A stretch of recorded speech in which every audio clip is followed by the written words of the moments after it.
ದೇವರ ಪರಿಶುದ್ಧವಾದಂತ ನಾಮಕ್ಕೆ ಮಹಿಮೆ ಉಂಟಾಗಲಿ. ಈ ಮುಂಜಾನೆ ವೇಳೆಯಲ್ಲಿ ಈ ರೀತಿಯಾಗಿ ದೇವರ ಸಮ್ಮುಖದಲ್ಲಿ ಸೇರಿ ಬಂದು ದೇವರ ಮಾತುಗಳನ್ನು ಕೇಳುವ ಭಾಗ್ಯವನ್ನು ಕೊಟ್ಟಂತ ದೇವಾದಿ ದೇವರಿಗೆ ನಾನು ವಂದನೆಗಳನ್ನು ಸಲ್ಲಿಸುತ್ತಾ ಚಿಕ್ಕ ಪ್ರಾರ್ಥನೆ ಮಾಡಿಕೊಂಡು ಮುಂಜಾನೆಯ ಊಟವನ್ನು ಆರಂಭ ಮಾಡಿಕೊಳ್ಳೋಣ. ನಮ್ಮನ್ನು ಬಹಳವಾಗಿ ಪ್ರೀತಿಸಿದಂತ ನಮ್ಮ ತಂದೆಯಾದ ದೇವರೇ, ನಿಮ್ಮ ಪರಿಶುದ್ಧವಾದಂತ ನಾಮಕ್ಕಾಗಿ ನಿಮಗೆ ವಂದನೆಗಳು ಸ್ವಾಮಿ. ಮುಂಜಾನೆ ವೇಳೆಯಲ್ಲಿ ನಿಮ್ಮ ಮಾತುಗಳನ್ನು ಕೇಳುವುದಕ್ಕೆ ನಾವು ಸಿದ್ಧರಾಗುತ್ತಿರುವಾಗ ನಮ್ಮನ್ನು ಬಲಪಡಿಸಿ. ಈ ದಿನ ನಮ್ಗೆ ಏನ್ ತಿಳಿಸಬೇಕೆಂದಿದ್ದೀರೋ ಸ್ವಾಮಿ, ಅವುಗಳನ್ನು ನಾವು ತಿಳಿದುಕೊಂಡು ಅದಕ್ಕೆ ತಕ್ಕವರಾಗಿ ನಾವು ಜೀವಿಸುವಂತೆ ನಮಗೆ ಸಹಾಯ ಮಾಡಿ. ನಿಮ್ಮ ಆಲೋಚನೆ, ನಿಮ್ಮ ಸಂಕಲ್ಪ ನಮ್ಮ ಬದುಕಿನಲ್ಲಿ ಉನ್ನತವಾಗಿದೆ. ಆ ಉನ್ನತವಾದಂತಹ ಆಲೋಚನೆಗಳನ್ನು ನಾವು ಅರಿತುಕೊಂಡು ನಿಮ್ಮ ರಾಜ್ಯಕ್ಕಾಗಿ, ನೀತಿಗಾಗಿ ತವಕ ಪಡುವವರಾಗಿರುವಂತೆ ಸಹಾಯ ಮಾಡುತ್ತೀರೆಂದು ನಾವು ನಂಬುತ್ತಾ ಯೇಸು ಕ್ರಿಸ್ತರವರ ಪರಿಶುದ್ಧವಾದಂತ ನಾಮದಲ್ಲಿ ಪ್ರಾರ್ಥಿಸಿ ಬೇಡಿ ಹೊಂದಿದ್ದೇನೆ ತಂದೆಯ ಅಂತ ದೇವರೇ, ಆಮೇಲೆ. ಸೇರಿ ಬಂದಂತ ಆತ್ಮೀಯರೆಲ್ಲರಿಗೂ ರಕ್ಷಕನಾದಂತ ಯೇಸು ಕ್ರಿಸ್ತರವರ ಪರಿಶುದ್ಧವಾದ ನಾಮದಲ್ಲಿ ವಂದನೆಗಳನ್ನು ಸಲ್ಲಿಸುವನಾಗಿದ್ದೇನೆ. ಪ್ರಿಯರೇ, ಈ ದಿನ ನ್ಯಾಯಸ್ಥಾಪಕರ ಈ ಒಂದು ಚರಿತ್ರೆಯ ಮುಂದಿನ ಭಾಗವನ್ನು ನಾವು ಧ್ಯಾನಿಸುವುದಕ್ಕೆ ನಾವು ಮುಂದೆ ಸಾಗುವವರಾಗಿರೋಣ. ನ್ಯಾಯಸ್ಥಾಪಕರು. ಈ ನ್ಯಾಯಸ್ಥಾಪಕರ ಗ್ರಂಥ ಬರಲಿಕ್ಕೆ ಕಾರಣ ಇಸ್ರಾಯೇಲ್ಯರ ಅವಿಧೇಯತೆ. ನ್ಯಾಯಸ್ಥಾಪಕರ ಗ್ರಂಥ ಪ್ರತ್ಯೇಕವಾಗಿ ನಾವು ಧ್ಯಾನಿಸುವುದಕ್ಕೆ ಕಾರಣ ಇಸ್ರಾಯೇಲ್ಯರು ದೇವರ ವಿಷಯದಲ್ಲಿ ಅಥವಾ ದೇವರ ಮಾತಿನ ವಿಷಯದಲ್ಲಿ ನಡೆದುಕೊಂಡಿರುವಂತ ರೀತಿ, ಅವಿಧೇಯತೆ. ಸೊ ಅವರು ಅವಿಧೇಯರಾಗದೇ ಇದ್ದರೆ ನ್ಯಾಯಸ್ಥಾಪಕರು ಬೇಕಿರ್ತಿರ್ಲಿಲ್ಲ. ಅವರು ಅವಿಧೇಯರಾಗಿದ್ದರಿಂದಲೇ ನ್ಯಾಯಸ್ಥಾಪಕರು ಬಂದು ಅವರನ್ನು ಬಿಡುಗಡೆ ಮಾಡುವಂಥದ್ದು, ಅವರನ್ನು ಶತ್ರುಗಳ ಕೈಯಿಂದ ರಕ್ಷಿಸುವಂಥದ್ದು. ಇದು ಈ ನ್ಯಾಯಸ್ಥಾಪಕರ ಗ್ರಂಥದಲ್ಲಿ ಅನೇಕ ಬಾರಿ ನಾವು ನೋಡುವಂಥದ್ದು. ಸೊ ಅದರಲ್ಲಿ ಈ ದಿನ ಪ್ರಿಯರೇ, ನಾವು ಕಳೆದ ವಾರದಲ್ಲಿ ಗಿದ್ಯೋನನನ್ನು ಕುರಿತು ನಾವು ಮಾತನಾಡಿಕೊಂಡಿದ್ದೇವೆ. ಕಳೆದ ಭಾಗದಲ್ಲಿ ಗಿದ್ಯೋನನ ನಂತರ ನಮಗೆ ಮಧ್ಯದಲ್ಲಿ ಗಿದ್ಯೋನನ ಮಗನಾದ ಅಭಿಮೇಲಕನ ಚರಿತ್ರೆ ನಮಗೆ ಸಿಗತ್ತೆ. ಗಿದ್ಯೋನನ ಮಗನಾದ ಅಭಿಮೇಲಕನು, ಈ ಅಭಿಮೇಲಕನು ಬಂದು ತನ್ನ ಜನರೊಂದಿಗೆ ಹೇಗೆ ಮಾತನಾಡಿದ, ಅವರನ್ನ ಹೇಗೆ ಮೈಂಡ್ ವಾಶ್ ಮಾಡಿ ರಾಜನಾಗಬೇಕೆಂಬಂತ ಉದ್ದೇಶದಿಂದ ಹೇಗೆ ಅವನು ತನ್ನನ್ನು ತಾನು ಇದ್ ಮಾಡ್ಕೊಂಡ ಎಂಬಂತ ಚರಿತ್ರೆ ನಮ್ಗೆ ಮಧ್ಯದಲ್ಲಿ ಕಾಣುತ್ತೆ. ಅದು ನಮಗೆ ಬೇಡ ಅನ್ನೋದಕ್ಕಿಂತ ಸದ್ಯಕ್ಕೆ ಈ ನ್ಯಾಯಸ್ಥಾಪಕರ ಚರಿತ್ರೆ ಎಲ್ಲಿ ನಮಗೆ ಅದು ಬೇಕಿಲ್ಲ. ಅದಾದ ನಂತರ 10ನೇ ಅಧ್ಯಾಯಕ್ಕೆ ಬರುವಷ್ಟರಲ್ಲಿ ತೋಲ, ಯಾಯೀರ್ ಎಂಬ ನ್ಯಾಯಸ್ಥಾಪಕರು, 11ನೇ ಅಧ್ಯಾಯ ಯೋಫ್ತಾಹನ ಚರಿತ್ರೆ, ನಂತರ 12ನೇ ಅಧ್ಯಾಯದ 8ನೇ ವಚನಕ್ಕೆ ಬರುವಷ್ಟರಲ್ಲಿ ಇಬ್ಚಾನ್, ಏಲೋನ್, ಅಬ್ದೋನ್ ಎಂಬ ನ್ಯಾಯಸ್ಥಾಪಕರು. ಸೊ ಇಷ್ಟು ಮಂದಿ ನ್ಯಾಯಸ್ಥಾಪಕರು ಇನ್ನು ನಮ್ಮ ಮಧ್ಯದಲ್ಲಿದ್ದಾರೆ. ಅದಾದ ನಂತರ ನಮಗೆ ಬರುವಂತ ನ್ಯಾಯಸ್ಥಾಪಕನೇ ಸಂಸೋನನು. ಈ ಸಂಸೋನನ ಚರಿತ್ರೆ ದೊಡ್ಡದಾಗಿರೋದ್ರಿಂದ, ಸಂಸೋನನ ಇತಿಹಾಸ ದೊಡ್ಡದಾಗಿರೋದ್ರಿಂದ ಇವತ್ತು ನಾವು ಸಂಸೋನನ ಕುರಿತು ಮಾತನಾಡಿಕೊಳ್ಳೋಣ. ಮುಂಬರುವ ವಾರಗಳಲ್ಲಿ ನಮಗೆ ಮಧ್ಯದಲ್ಲಿ ಕಂಡಿರುವಂತ ನ್ಯಾಯಸ್ಥಾಪಕರನ್ನು ಕುರಿತು ನಾವು ಧ್ಯಾನಿಸೋಣ. ತೋಲ, ಯಾಯೀರ್ ಎಂಬ ನ್ಯಾಯಸ್ಥಾಪಕರನ್ನು ಕುರಿತು ನಾವು ಮಾತನಾಡಿಕೊಳ್ಳೋಣ. ಈಗ ಈ ದಿನಕ್ಕೆ ಸಂಸೋನನ ಚರಿತ್ರೆಯನ್ನು ನಾವು ಮಾತನಾಡಿಕೊಂಡು ಸಂಸೋನನ ಜೀವನವನ್ನು ನಾವು ಧ್ಯಾನಿಸುವುದಕ್ಕೆ ಸಿದ್ಧರಾಗೋಣ. ಪ್ರಿಯರೇ, ಸತ್ಯವೇದದಲ್ಲಿ, ಬೈಬಲ್ ಅಲ್ಲಿ ಬಲವಂತನು, ಬಲಶಾಲಿ ಯಾರು ಎಂಬುದಾಗಿ ಕೇಳಿದರೆ ಒಂದೇ ಒಂದು ಮಾತು, ಸಂಸೋನನು, ಸ್ಯಾಮ್ಸನ್. ಆದರೆ ಈ ಸಂಸೋನನ ಬರುವುದಕ್ಕೆ, ಈ ಸಂಸೋನನ ಹುಟ್ಟುವುದಕ್ಕಿಂತ ಮುಂಚೆ ಏನಾಗಿದೆ, ಏನ್ ನಡೆದಿದೆ ಎನ್ನುವಂಥದ್ದನ್ನ 12ನೇ ಅಧ್ಯಾಯದಲ್ಲಿ 13ನೇ ಅಧ್ಯಾಯದಲ್ಲಿ ನಾವು ನೋಡೋಣ. ಪ್ರಿಯರೇ, 13ನೇ ಅಧ್ಯಾಯ 1ನೇ ವಚನ. ಇಸ್ರಾಯೇಲ್ಯರು ತಿರುಗಿ ಯೆಹೋವನ ದೃಷ್ಟಿಯಲ್ಲಿ ದ್ರೋಹಿಗಳಾದದರಿಂದ ಆತನು ಅವರನ್ನು 40 ವರ್ಷಗಳ ತನಕ ಫಿಲಿಷ್ಟಿಯರ ಕೈಗೆ ಒಪ್ಪಿಸಿದನು. ಇಸ್ರಾಯೇಲ್ಯರು ತಿರುಗಿ ಯೆಹೋವನ ದೃಷ್ಟಿಯಲ್ಲಿ ದ್ರೋಹಿಗಳಾದದರಿಂದ. ಇಸ್ರಾಯೇಲ್ಯರು ತಿರುಗಿ ಅಂತಂದ್ರೆ ಈ ಪದವಾಗಲಿ, ಈ ದ್ರೋಹಿಗಳೆನ್ನುವಂತ ಮಾತಾಗಲಿ, ಪಾಪ ಮಾಡಿದ್ದಾರೆ ಎನ್ನುವಂತ ಈ ಮಾತಾಗಲಿ ಅನೇಕ ಬಾರಿ ನಮಗೆ ಈ ನ್ಯಾಯಸ್ಥಾಪಕರ ಗ್ರಂಥದಲ್ಲಿ ಕಾಣಿಸ್ತಾ ಇರುತ್ತೆ. ಮತ್ತೆ ರಿಪೀಟೆಡ್ ಆಗಿ ತಿರುಗಿ ಪಾಪ ಮಾಡಿದ್ದಾರೆ, ತಿರುಗಿ ದ್ರೋಹ ಮಾಡಿದ್ದಾರೆ, ತಿರುಗಿ ದೇವರ ಮಾತಿಗೆ ವ್ಯತಿರೇಕವಾಗಿ ಜೀವಿಸಿದ್ದಾರೆ ಎಂಬುದಾಗಿ ರಿಪೀಟೆಡ್ ಆಗಿ ನಮಗೆ ಇದು ಕಂಡು ಬರುವಂತದ್ದನ್ನ ನಾವು ಸತ್ಯವೇದದಲ್ಲಿ ಕಾಣಬಹುದು. ಹಾಗಾಗಿ ಇಸ್ರಾಯೇಲ್ಯರು ತಿರುಗಿ ಯೆಹೋವನ ದೃಷ್ಟಿಯಲ್ಲಿ ದ್ರೋಹಿಗಳಾದದರಿಂದ ತಿರುಗಿ ಇಸ್ರಾಯೇಲ್ಯರಲ್ಲಿರುವಂತ ಬಲಹೀನತೆನೇ ಇದು ಪ್ರಿಯರೇ. ಇಸ್ರಾಯೇಲ್ಯರಲ್ಲಿರುವಂತ ಕೆಟ್ಟ ನಡವಳಿ ಇದು. ಏನು? ದೇವರಿಗೆ ವ್ಯತಿರೇಕವಾಗಿ ಜೀವಿಸುವಂಥದ್ದು, ದೇವರ ದೃಷ್ಟಿಗೆ ದ್ರೋಹಿಗಳಾಗಿ ಬದುಕುವಂಥದ್ದು. ದೇವರು ಎಷ್ಟೇ ಉಪಕಾರ ಮಾಡಿದರು, ಎಷ್ಟೇ ಮೇಲುಗಳನ್ನ ಮಾಡಿದರೂ ಕೂಡ ಅವುಗಳನ್ನ ಆದಷ್ಟು ಬೇಗ ಮರೆತು ಬಿಡ್ತಾರೆ. ಆದಷ್ಟು ಬೇಗ ಮರೆಯುವುದು ಮಾತ್ರವಲ್ಲದೆ ಯೆಹೋವನನ್ನಾಗಲಿ ಆತನು ಮಾಡಿದಂತ ಉಪಕಾರಗಳನ್ನಾಗಲಿ ಅರಿಯದೇ ಇರುವಂತ ಒಂದು ಸಂತಾನವೇ ಹುಟ್ಟುವಷ್ಟರ ಮಟ್ಟಿಗೆ ಇಸ್ರಾಯೇಲ್ಯರು ಅವರ ತಲೆಮಾರುಗಳಿಗೂ ಹೇಳುವುದನ್ನ ಮರೆತಿದ್ದಾರೆ ಅಂತಂದ್ರೆ ಪ್ರಿಯರೇ, ಇಸ್ರಾಯೇಲ್ಯರಲ್ಲಿರುವಂತ ದೊಡ್ಡ ಬಲಹೀನತೆ ದೇವರಿಗೆ ಇಷ್ಟ ಇಲ್ಲದೆ ಇರುವಂತ ಲಕ್ಷಣ ಏನಾದ್ರು ಇದೆಯಾ ಅಂತಂದ್ರೆ ದೇವರ ಉಪಕಾರಗಳನ್ನ ಮರೆಯುವಂತವರು ಇಸ್ರಾಯೇಲ್. ಸೊ ಇಷ್ಟೊಂದು ಉಪಕಾರಗಳನ್ನ ದೇವರು ಮಾಡಿ, ಇಷ್ಟೊಂದು ನ್ಯಾಯಸ್ಥಾಪಕರನ್ನ ದೇವರು ಕಳುಹಿಸಿ ಅವರಿಗೆ ಎಷ್ಟೋ ಉಪಕಾರಗಳನ್ನ ಯುದ್ಧಗಳನ್ನ ಮಾಡಿ ಗೆಲ್ಲುತ್ತಿದ್ದಾಗಿಯೂ ಕೂಡ ಪ್ರಿಯರೇ, ಇಸ್ರಾಯೇಲ್ಯರಿಗೆ ಅದರ ಅರಿವು, ಅದರ ಸೆನ್ಸ್ ಅವರಿಗೆ ಇಲ್ಲ. ತಿರುಗಿ ದೇವರ ದೃಷ್ಟಿಗೆ ದ್ರೋಹಿಗಳಾದದ್ರಿಂದ ದೇವರು ಆತನವರನ್ನು 40 ವರ್ಷಗಳ ತನಕ ಫಿಲಿಸ್ಟಿಯರ ಕೈಗೆ ಒಪ್ಪಿಸಿದನು. 40 years ಫಿಲಿಸ್ಟಿಯರಿಗೆ ಆಲ್ರೆಡಿ ದೇವರು ಮೊದಲು ನಾವು ಓದಿಕೊಂಡಿರುವಂತ ಪ್ರಕಾರ ಒಪ್ಪಿಸಿದ್ದಾರೆ. ಯಾರಿಗೂ ಒಪ್ಪಿಸಿದ್ದಾರೆ? ನಾವು ಆಲ್ರೆಡಿ ಓದ್ ಬಂದಿರುವಂತ ನ್ಯಾಯಸ್ಥಾಪಕರಲ್ಲಿ ಒಬ್ಬರಿಗೆ ಒಪ್ಪಿಸಿದ್ದಾರೆ. ಯಾರದು? ಶಮ್ಗರನು ಫಿಲಿಸ್ಟಿಯರ ಕೈಗೆ ದೇವರು ಒಪ್ಪಿಸಿಕೊಟ್ಟಾಗ ಶಮ್ಗರನು ಹೋಗಿ ಅವರನ್ನ ಕಾಪಾಡ್ತಾರೆ. ಶಮ್ಗರನ್ ಒಂದೇ ವಚನದಲ್ಲಿರುತ್ತೆ ಆತನ ಕುರಿತಾದಂತ ಸಂದರ್ಭ. ಆ ಒಂದೇ ವಚನದಲ್ಲಿರುವಂತ ಚರಿತ್ರೆನ ನಾವು ಮಾತನಾಡಿಕೊಂಡಿದ್ದೇವೆ. ಸೊ ಮತ್ತೆ ಅದೇ ಫಿಲಿಸ್ಟಿಯರು ನಮ್ಗೆ ಇಲ್ಲಿ ಕಾಣಿಸ್ತಿದ್ದಾರೆ. ಫಿಲಿಸ್ಟಿಯರು ಏನಂತ ನಾವು ಮಾತನಾಡಿಕೊಂಡಿದ್ದೇವೆ ಅಂತಂದ್ರೆ ಪ್ರಿಯರೇ, ಫಿಲಿಸ್ಟಿಯರು ಯುದ್ಧದಲ್ಲಿ ನೈಪುಣ್ಯತೆ ಉಳ್ಳಂತವರು, ಯುದ್ಧ ವಿದ್ಯೆ ಕಲಿತಂತವರು. ಯಾಕಂತಂದ್ರೆ ಆ ಫಿಲಿಸ್ಟಿಯರಲ್ಲಿ ಒಬ್ಬನೇ ದಾವೀದನ ಜೊತೆಗೆ ಯುದ್ಧ ಮಾಡುವುದಕ್ಕೆ ಅಥವಾ ಇಸ್ರಾಯೇಲ್ಯರ ಜೊತೆಗೆ ಯುದ್ಧ ಮಾಡುವುದಕ್ಕೆ ಬಂದಂತ ಗೊಲ್ಯಾತನು. ಈಗ ನಮ್ಗೆ ಅರ್ಥ ಆಗಬೇಕು, ಫಿಲಿಸ್ಟಿಯರು ಬಹಳ ಯುದ್ಧ ನೈಪುಣ್ಯತೆ ಉಳ್ಳವರು. ಸ್ವಲ್ಪ ಹೇಳಬೇಕು ಅಂತಂದ್ರೆ ಸಿವಿಲೈಸ್ಡ್ ಪೀಪಲ್, ಹೇಳಬೇಕು ಅಂತಂದ್ರೆ ಸ್ವಲ್ಪ ನಾಗರಿಕತೆ ಉಳ್ಳಂತ ಜನರು ಫಿಲಿಸ್ಟಿಯರು. ನಾಗರಿಕತೆ ಇದೆ, ಸ್ವಲ್ಪ ಬುದ್ಧಿ ಇದೆ, ಸ್ವಲ್ಪ ಯುದ್ಧದ ಟ್ಯಾಲೆಂಟ್ ಅವ್ರಿಗೆ ಇರೋದ್ರಿಂದ ಪ್ರಿಯರೇ, ಅವರ ಜೊತೆಗೆ ಯುದ್ಧ ಮಾಡಬೇಕು ಅಂತಂದ್ರೆ ಎಲ್ಲರೂ ಯುದ್ಧ ಮಾಡ್ಲಿಕ್ಕೆ ಆಗಲ್ಲ. ಸೊ ಗೊಲ್ಯಾತನು ಕೂಡ ಅವರ ಜಾತಿಗೆ, ಅವರ ಜನಾಂಗಕ್ಕೆ ಸಂಬಂಧಪಟ್ಟಿರುವಂತ ವ್ಯಕ್ತಿ. ಸೊ ದೇವರು ಇವಾಗ ಅವ್ರು ಮತ್ತೆ ತಿರುಗಿ ಪಾಪ ಮಾಡಿರೋದ್ರಿಂದ, ಮತ್ತೆ ದ್ರೋಹಿಗಳಾಗಿರೋದ್ರಿಂದ ದೇವರು ಅವರನ್ನ ಫಿಲಿಸ್ಟಿಯರಿಗೆ ಒಪ್ಪಿಸಿಕೊಡ್ತಿದ್ದಾರೆ. ಎಷ್ಟು ವರ್ಷ ಅಂತಂದ್ರೆ 40 ವರ್ಷಗಳ ತನಕ. ಇವಾಗ ಒಬ್ಬ ವೀರನ ಜನನವಾಗುತ್ತೆ. ಆ ವೀರನ ಹೆಸರೇ ಸಂಸೋನನು. ಒಂದು ದಿನ ಗಂಡ ಹೆಂಡತಿ ಇಬ್ಬರು ಹೊಲದಲ್ಲಿ ಕೆಲಸ ಮಾಡ್ತಿದ್ದಾರೆ. ಆದ್ರೆ ಹೆಂಡತಿಗೆ ಅಂತಂದ್ರೆ ಅವರಿಗೆ ಮಕ್ಕಳಿರದೆ ಇದ್ದಾಗ ಪ್ರಿಯರೇ, ಇವರಿಬ್ಬರು ಕೆಲಸ ಮಾಡ್ತಿರ್ಬೇಕಾದ್ರೆ ಹೆಂಡತಿಗೆ ದೇವರು ಕಾಣಿಸಿಕೊಂಡು, ದೇವರೊಂದಕ್ಕಿಂತ ದೇವದೂತನು ಕಾಣಿಸಿಕೊಂಡು, ಅಮ್ಮ ನಿನಗೆ ಮಗ ನೋಡುತ್ತಾನೆ.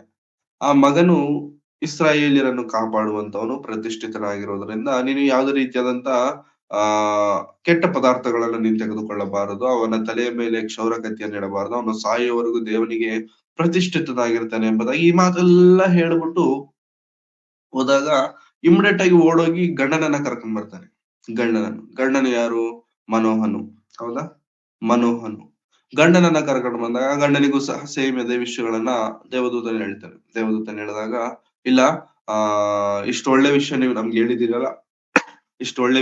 ಹೇಳಿದಿರಲ್ಲ ಅಂತ ಹೇಳಿ, ನಿಮ್ಗೆ ಏನಾದ್ರು ಕೊಡ್ತೀವಿ, ಬಲಿ ಕೊಡ್ತೀವಿ ಅಥವಾ ಅರ್ಪಣೆ ಕೊಡ್ತೀವಿ, ತೆಗೆದುಕೊಳ್ಳಿ ಅಂತ ಹೇಳಿದಾಗ, ಇಲ್ಲ ನನಗೇನ್ ಕೊಡಬೇಡಿ, ದೇವರಿಗೆ ಕೊಡಿ, ನೀವು ದೇವರಿಗೆ ಸಂಬಂಧಪಟ್ಟಂತವ್ರು, ಇದು ದೇವರ ವಾಕ್ಯ ಆಗಿರೋದ್ರಿಂದ ದೇವರಿಗೆ ಕೊಡಿ, ನನಗೆ ಕೊಡಬೇಡಿ ಎಂಬುದಾಗಿ ಹೇಳುವಂತದ್ದನ್ನ ನಾವು ಕಾಣಬಹುದು. ಪ್ರಿಯರೇ, ಸತ್ಯವೇದದಲ್ಲಿ ನಾವು ನೋಡುವಾಗ ಇಂಥ ಸಿಚುವೇಶನ್ಸ್ ನಮ್ಗೆ ತುಂಬಾ ಕಾಣಿಸುತ್ತೆ. ಇಂಥ ಸಂದರ್ಭಗಳು ನಮ್ಗೆ ಬಹಳ ಕಾಣುವಂತದ್ದಾಗಿದೆ. ಮೊದಲನೇದಾಗಿ ನಮ್ಗೆ ಅಂತಂದ್ರೆ ಬಂಜೆ ಆಗಿರುವಂತವರನ್ನ ದೇವರು ಆರಿಸಿಕೊಂಡವರಿಗೆ ಗರ್ಭಫಲವನ್ನ ಕೊಟ್ಟಾಗ ಪ್ರಿಯರೇ, ಆ ಗರ್ಭಫಲವು ದೇವರಿಗೋಸ್ಕರ ಬದುಕುವಂತದ್ದು ಆಶ್ಚರ್ಯ. ಅಬ್ರಹಾಮನನ್ನ ನಾವು ನೋಡುವಾಗ ಅವ್ರಿಗೆ ಮಕ್ಕಳು ಇರಲಿಲ್ಲ. ದೇವರು ವಾಗ್ದಾನ ಮಾಡಿ ಕೊಟ್ಟಂತ ಮಗನೇ ಈಸಾಕನು. ಆ ಈಸಾಕರಿಂದ ಬಂದಂತವರೇ ಇಷ್ಟು ದೊಡ್ಡ ಜನಾಂಗವಾಗಿರುವಂತ ಇಸ್ರಾಯೇಲ್ಯರು. ಹೌದಲ್ಲ ಪ್ರಿಯರೇ? ಅದೇ ರೀತಿಯಲ್ಲಿ ನಾವು ಇವಾಗ ನೋಡ್ಕೊಳ್ತಿದ್ದೇವೆ. ಸಂಸೋನನು ಮನೋಹನ ಹೆಂಡತಿ ಬಂಜೆ ಆಗಿದ್ದಾಗ ದೇವರು ವಾಗ್ದಾನ ಮಾಡಿ ಕೊಟ್ಟಿರುವಂತ ಮಗನು ಸಂಸೋನನು.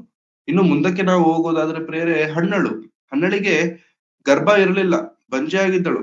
ಆಗ ದೇವರಿಗೆ ಪ್ರಾರ್ಥನೆ ಮಾಡಿದಾಗ ಬಂದಂತ ಮಗನೇ ಸಮುವೇಲನು. ಹಾಗಾಗಿ ಸತ್ಯವೇದದಲ್ಲಿ ನಾವು ನೋಡುವಾಗ ದೃಷ್ಟಿಸಿ ಪ್ರಿಯರೇ, ದೇವರು ವಾಗ್ದಾನ ಮಾಡಿ ಕೊಟ್ಟಂತ ಮಕ್ಕಳು ದೇವರಿಗೋಸ್ಕರ ಬದುಕಿದ್ದಾರೆ, ದೇವರಿಗೋಸ್ಕರ ಉನ್ನತವಾಗಿ ಬದುಕಿದ್ದಾರೆ. ಅದರಲ್ಲಿ ಆ ಕ್ರಮದಲ್ಲಿ ಬಂದಂತ ವ್ಯಕ್ತಿನೇ ಈ ಸಂಸೋನನು, ಮನೋಹನ ಮಗನು. ಸೊ ಈ ತರ ದೇವರು ವಾಗ್ದಾನ ಮಾಡಿ ಅವಾಗ ಈ ಮಾತುಗಳನ್ನ ಕೇಳಿದ ತಕ್ಷಣ ಅವರಿಬ್ಬರು ಗಂಡ ಅಂದ್ಕೊಳ್ತಾನೆ, ಓಕೆ, ನಾವಿಬ್ರು ದೇವರನ್ನ ನೋಡ್ಬಿಟ್ಟಿದೀವಿ. ಅಂದ್ರೆ ಅವ್ರು ನೋಡಿದ್ದು ದೇವರನ್ನಲ್ಲ, ದೇವದೂತರನ್ನ. ಬಟ್ ನಾವು ದೇವರನ್ನ ನೋಡ್ಬಿಟ್ಟಿದೀವಿ ಅಂತೇಳಿ ಅಂತಂದುಕೊಂಡು ನಾವಿನ್ ಸತ್ತೋಗ್ಬಿಡ್ತೇವೆ, ನಾವಿನ್ನ ಪ್ರಾಣ ಬಿಡ್ತೇವೆ. ದೇವ್ರನ್ನ ನೋಡ್ಬಿಟ್ಟಿದೀವಿ, ದೇವ್ರನ್ನ ನೋಡಿದ್ರೆ ಯಾರು ಉಳಿಯಲ್ಲ ಅಂತೇಳಿ ಹೆದರ್ತಿರ್ಬೇಕಾದ್ರೆ ಹೆಂಡತಿ ಹೇಳ್ತಾರೆ, ಟೆನ್ಷನ್ ತಗೋಬೇಡ, ನಾವ್ ಸಾಯ್ಬೇಕಂತಿದ್ರೆ ಇಷ್ಟೊತ್ತಿಗೆ ಯಾವಾಗ್ಲೂ ಸಾಯ್ಬೇಕಿತ್ತು. ಅವ್ರು ಮಾತಾಡೋವರ್ಗೂ ಕೂಡ ನಾವು ಕೇಳೋವಷ್ಟು ತಾಳ್ಮೆ ಇರ್ತಿರ್ಲಿಲ್ಲ ನಮಗೆ. ದೇವರು ನಮ್ ಜೊತೆಗೆ ಏನೋ ಹೇಳಬೇಕು ಅಂತ ಬಂದಿದ್ದಾರೆ, ಹೇಳಿದ್ದಾರೆ, ಹೋಗಿದ್ದಾರೆ, ನೀನ್ ಟೆನ್ಷನ್ ತಗೋಬೇಡ ಅಂತ ಹೇಳ್ತಾರೆ. ಸಾಯಲ್ಲ. ಅವಾಗ ಅವರಿಬ್ಬರಿಗೆ ಒಂದು ಗಂಡು ಮಗ ನೋಡ್ತಾನೆ. ಆ ಗಂಡು ಮಗನ ಹೆಸರೇ ಸಂಸೋನನು. ಆ ಗಂಡು ಮಗನ ಹೆಸರೇ ಸಂಸೋನನು. ಈ ಸಂಸೋನನು ಬೆಳೀತಿದ್ದಾನೆ, ಯವನ ಪ್ರಾಯಕ್ಕೆ ಬಂದಿದ್ದಾನೆ. ಒಂದು ದಿನ ಒಂದೂರ್ಗ್ ಹೋಗ್ತಿದ್ದಾನೆ. ಆ ಊರಲ್ಲಿ ಒಂದ್ ಹುಡುಗಿ ಇಷ್ಟ ಆದ್ಲು. ಲವ್ ಅಟ್ ಫಸ್ಟ್ ಸೈಟ್ ಅಂತಾರಲ್ಲ ಪ್ರಿಯರೇ, ಲವ್ ಅಟ್ ಫಸ್ಟ್ ಸೈಟ್. ನೋಡಿದ ತಕ್ಷಣ ಇಷ್ಟ ಆದ್ಲು. ಇಷ್ಟ ಆದ್ಮೇಲೆ ಲವ್ ಮಾಡೋದನ್ನ ಶುರು ಮಾಡಿಲ್ಲ ಈತ, ಡೈರೆಕ್ಟ್ ಮದ್ವೆ ಮಾಡ್ಕೊಳ್ಬೇಕು ಅಂತ ಅಂದ್ಕೊಂಡು 14ನೇ ಅಧ್ಯಾಯದ 1ನೇ ವಚನಕ್ಕೆ ನಾವು ಬರುವಷ್ಟರಲ್ಲಿ, 14ನೇ ಅಧ್ಯಾಯ 1ನೇ ವಚನ. ಸಂಸೋನನು ತಿಮ್ನಾಗೆ ಹೋಗಿ ಅಲ್ಲಿನ ಫಿಲಿಷ್ಟಿಯರ ಹೆಣ್ಣುಗಳಲ್ಲಿ ಒಬ್ಬಳನ್ನು ನೋಡಿ ತಿರುಗಿ ತಂದೆ ತಾಯಿಗಳ ಬಳಿಗೆ ಬಂದು ಅವರಿಗೆ, ನಾನು ತಿಮ್ನಾ ಊರಲ್ಲಿ ಒಬ್ಬ ಫಿಲಿಷ್ಟಿಯ ಹೆಣ್ಣನ್ನು ನೋಡಿದ್ದೇನೆ, ಆಕೆಯನ್ನು ನನಗೆ ಮದುವೆ ಮಾಡಿಕೊಡಿರಿ ಎಂದು ಹೇಳಿದನು. ಸಾಕು ಸಿಸ್ಟರ್. ಸೊ ತಿಮ್ನಾ ಎನ್ನುವಂತ ಊರಿಗೆ ಹೋಗ್ಬಿಟ್ಟು ಅಲ್ಲೊಂದು ಹುಡುಗಿ ಇಷ್ಟ ಆದ್ಲು. ಹುಡುಗಿ ಇಷ್ಟ ಆಗಿದ ತಕ್ಷಣ ಈ ಚಾಟಿಂಗ್ ಗಳು ಇವಾಗಿರುವಂತ ರೀತಿಯಲ್ಲಿ ಮೆಸೇಜ್ ಗಳು ಮಾಡ್ಕೊಳ್ಳುವಂತದ್ದು ಸೀಕ್ರೆಟ್ ಆಗಿ, ಚಾಟಿಂಗ್ ಮಾಡ್ಕೊಳ್ಳುವಂತದ್ದು ಸೀಕ್ರೆಟ್ ಆಗಿ, ನಾವು ಡೈರೆಕ್ಟ್ ಆಗಿ ಬಂದ ಮದ್ವೆ ಮಾಡ್ಕೊಳ್ಬೇಕು ಅಂತ ಅಂದ್ಕೊಂಡು ಹುಡುಗಿನ ಕರ್ಕೊಂಡ್ ಬಂದಿಲ್ಲ. ಸಂಸೋನಿನಾಗ ಎಷ್ಟೊತ್ತು ಪ್ರಿಯರೇ ಹುಡುಗಿನ ಕರ್ಕೊಂಡ್ ಬರೋದು ದೊಡ್ಡ ವಿಷಯನೇ ಅಲ್ಲ. ಆದ್ರೆ ಸಂಸೋನನ್ ಎಲ್ಲಿಗ್ ಬರ್ತಿದ್ದಾನೆ? ಅಪ್ಪ ಅವನ ಹತ್ರ ಬರ್ತಿದ್ದಾನೆ, ತಂದೆ ತಾಯಿಗಳ ಹತ್ರ ಬಂದು ಕೇಳ್ತಿದ್ದಾನೆ, ಅಪ್ಪ ನನಗೆ ಇಂತ ಹುಡುಗಿ ಇಷ್ಟ ಆಗಿದೆ, ನನಗೆ ಅವಳ ಜೊತೆಗೆ ಅವ್ರ ದೊಡ್ಡವ್ರ ಹತ್ರ ಮಾತಾಡ್ಬಿಟ್ಟು ಮದ್ವೆ ಮಾಡ್ಕೊಡಿ ಅಂತ ಕೇಳಿದ್ರೆ, ಅವಾಗ ಅಪ್ಪ ಅಮ್ಮ ಬೈತಾರೆ, ಯಾಕೋ ಯಾರನ್ನ ನೋಡಿದ್ಯಾ ಗೊತ್ತಾ ನೀನು? ಯಾವ ಹುಡುಗಿ ಬೇಕು ಅಂತ ನೀನ್ ಕೇಳ್ತಿದ್ಯಾ ಗೊತ್ತಾ? ನಾವ್ ಅವ್ರ ಕೆಳಗಡೆ ದಾಸರಾಗಿದ್ದೇವೆ, ಅವ್ರ ಫಿಲಿಸ್ಟಿಯರ ಹೆಣ್ಣು. ಆ ಫಿಲಿಸ್ಟಿಯರ ಹೆಣ್ಣನ್ನು ಹೋಗಿ ನೀನ್ ಪ್ರೀತಿ ಮಾಡಿದ್ಯಾ? ಫಿಲಿಸ್ಟಿಯರ ಹೆಣ್ಣನ್ನ ಮದ್ವೆ ಮಾಡುವಂತ ನೀನ್ ಕೇಳ್ತಿದ್ಯಾ ಅಂತೇಳಿ ನಿನಗೆ ಸುನ್ನತಿ ಇರುವಂತ ನಮ್ಮ ಜನರಲ್ಲಿ ಯಾರು ಸಿಕ್ಕಿಲ್ವಾ? ನಮಗೆ ಸಂಬಂಧಿಕರು ಯಾರು ನಿಮ್ಗೆ ಕಾಣಿಸ್ಲೇ ಇಲ್ವಾ? ಹೋಗ್ಬಿಟ್ಟು ಶತ್ರುಗಳನ್ನ ನೀನ್ ಆರಿಸ್ಕೊಂಡಿದ್ಯಾ ಅಂತ ಹೇಳ್ಬಿಟ್ಟು ಬೈತಾರೆ, ಜೋರಾಗಿ ಬೈತಾರೆ.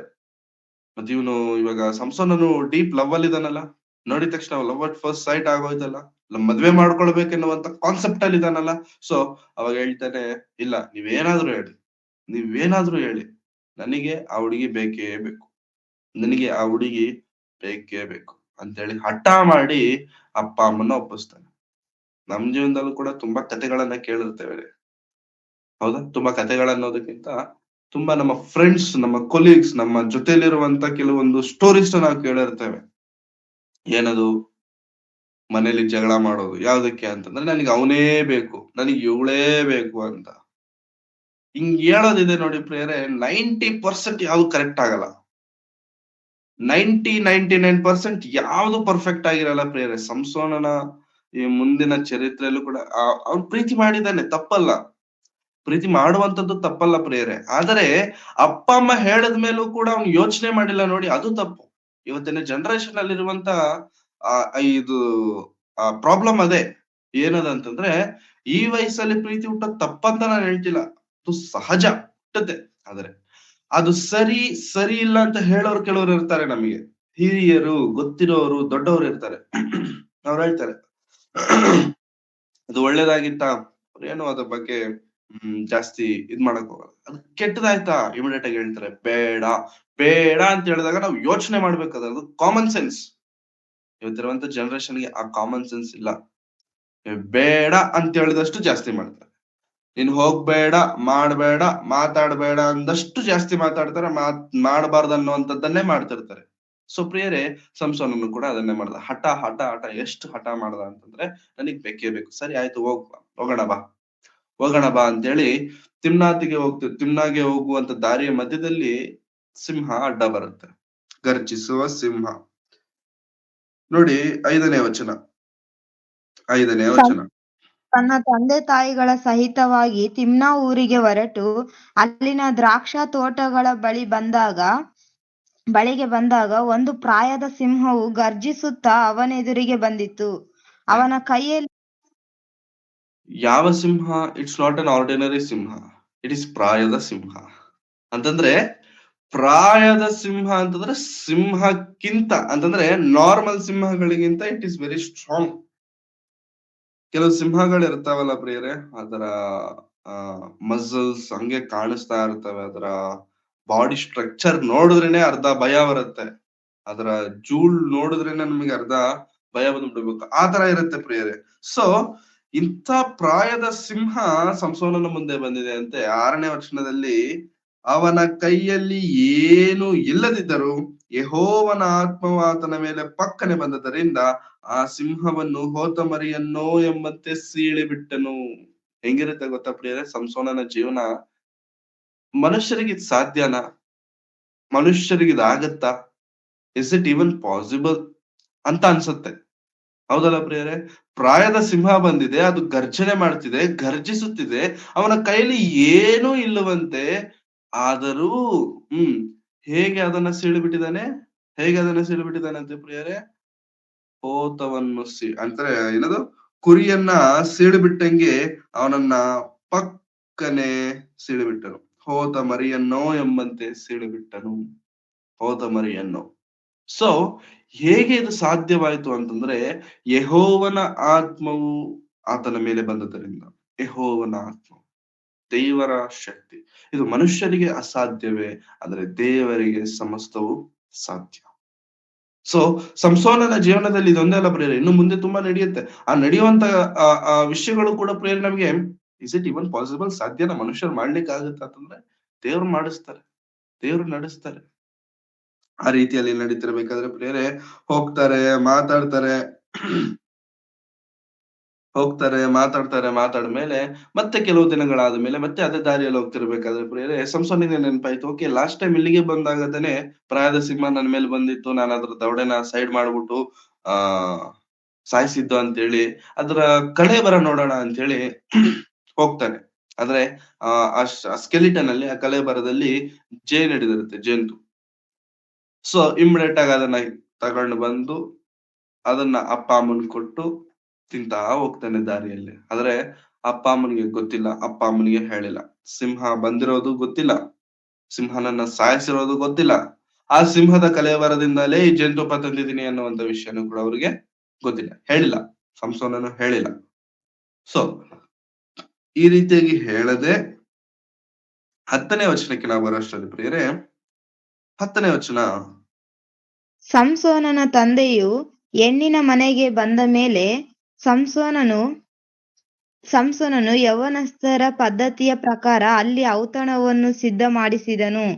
ಅವರು ಅವನನ್ನು ನೋಡಿದಾಗ ತಮ್ಮಲ್ಲಿಂದ 30 ಮಂದಿಯನ್ನು ಆರಿಸಿ ಅವನ ಜೊತೆಯಲ್ಲಿರಿಸಿದರು. ಸಂಸೋನನು ಇವರಿಗೆ, ನಾನು ನಿಮಗೆ ಒಂದು ಒಗಟನ್ನು ಹೇಳುತ್ತೇನೆ. ನೀವು ಔತಣದ 7 ದಿನಗಳಲ್ಲಿಯೇ ಅದನ್ನು ಬಿಚ್ಚಿ ಅರ್ಥವನ್ನು ಹೇಳಿದರೆ ನಿಮಗೆ 30 ದುಪ್ಪಟಿಗಳನ್ನು 30 ವಿಶೇಷ ವಸ್ತ್ರಗಳನ್ನು ಕೊಡುವೆನು. ನಿಮ್ಮಿಂದ ಆಗದೆ ಹೋದರೆ ನೀವು ನನಗೆ 30 ದುಪ್ಪಟಿಗಳನ್ನು 30 ವಿಶೇಷ ವಸ್ತ್ರಗಳನ್ನು ಕೊಡಬೇಕು ಅನ್ನಲು ಅವರು ಅವನಿಗೆ, ನಿನ್ನ ಒಗಟನ್ನು ಹೇಳು ಎಂದು ಹೇಳಿದರು. ಆಗ ಅವನು, ಸಾಕು ಸೊ ಸಂಸೋನನು ಮದುವೆ ಫಿಕ್ಸ್ ಮಾಡ್ಕೊಂಡಿದ್ದಾನೆ ಯಾರ ಜೊತೆಗೆ?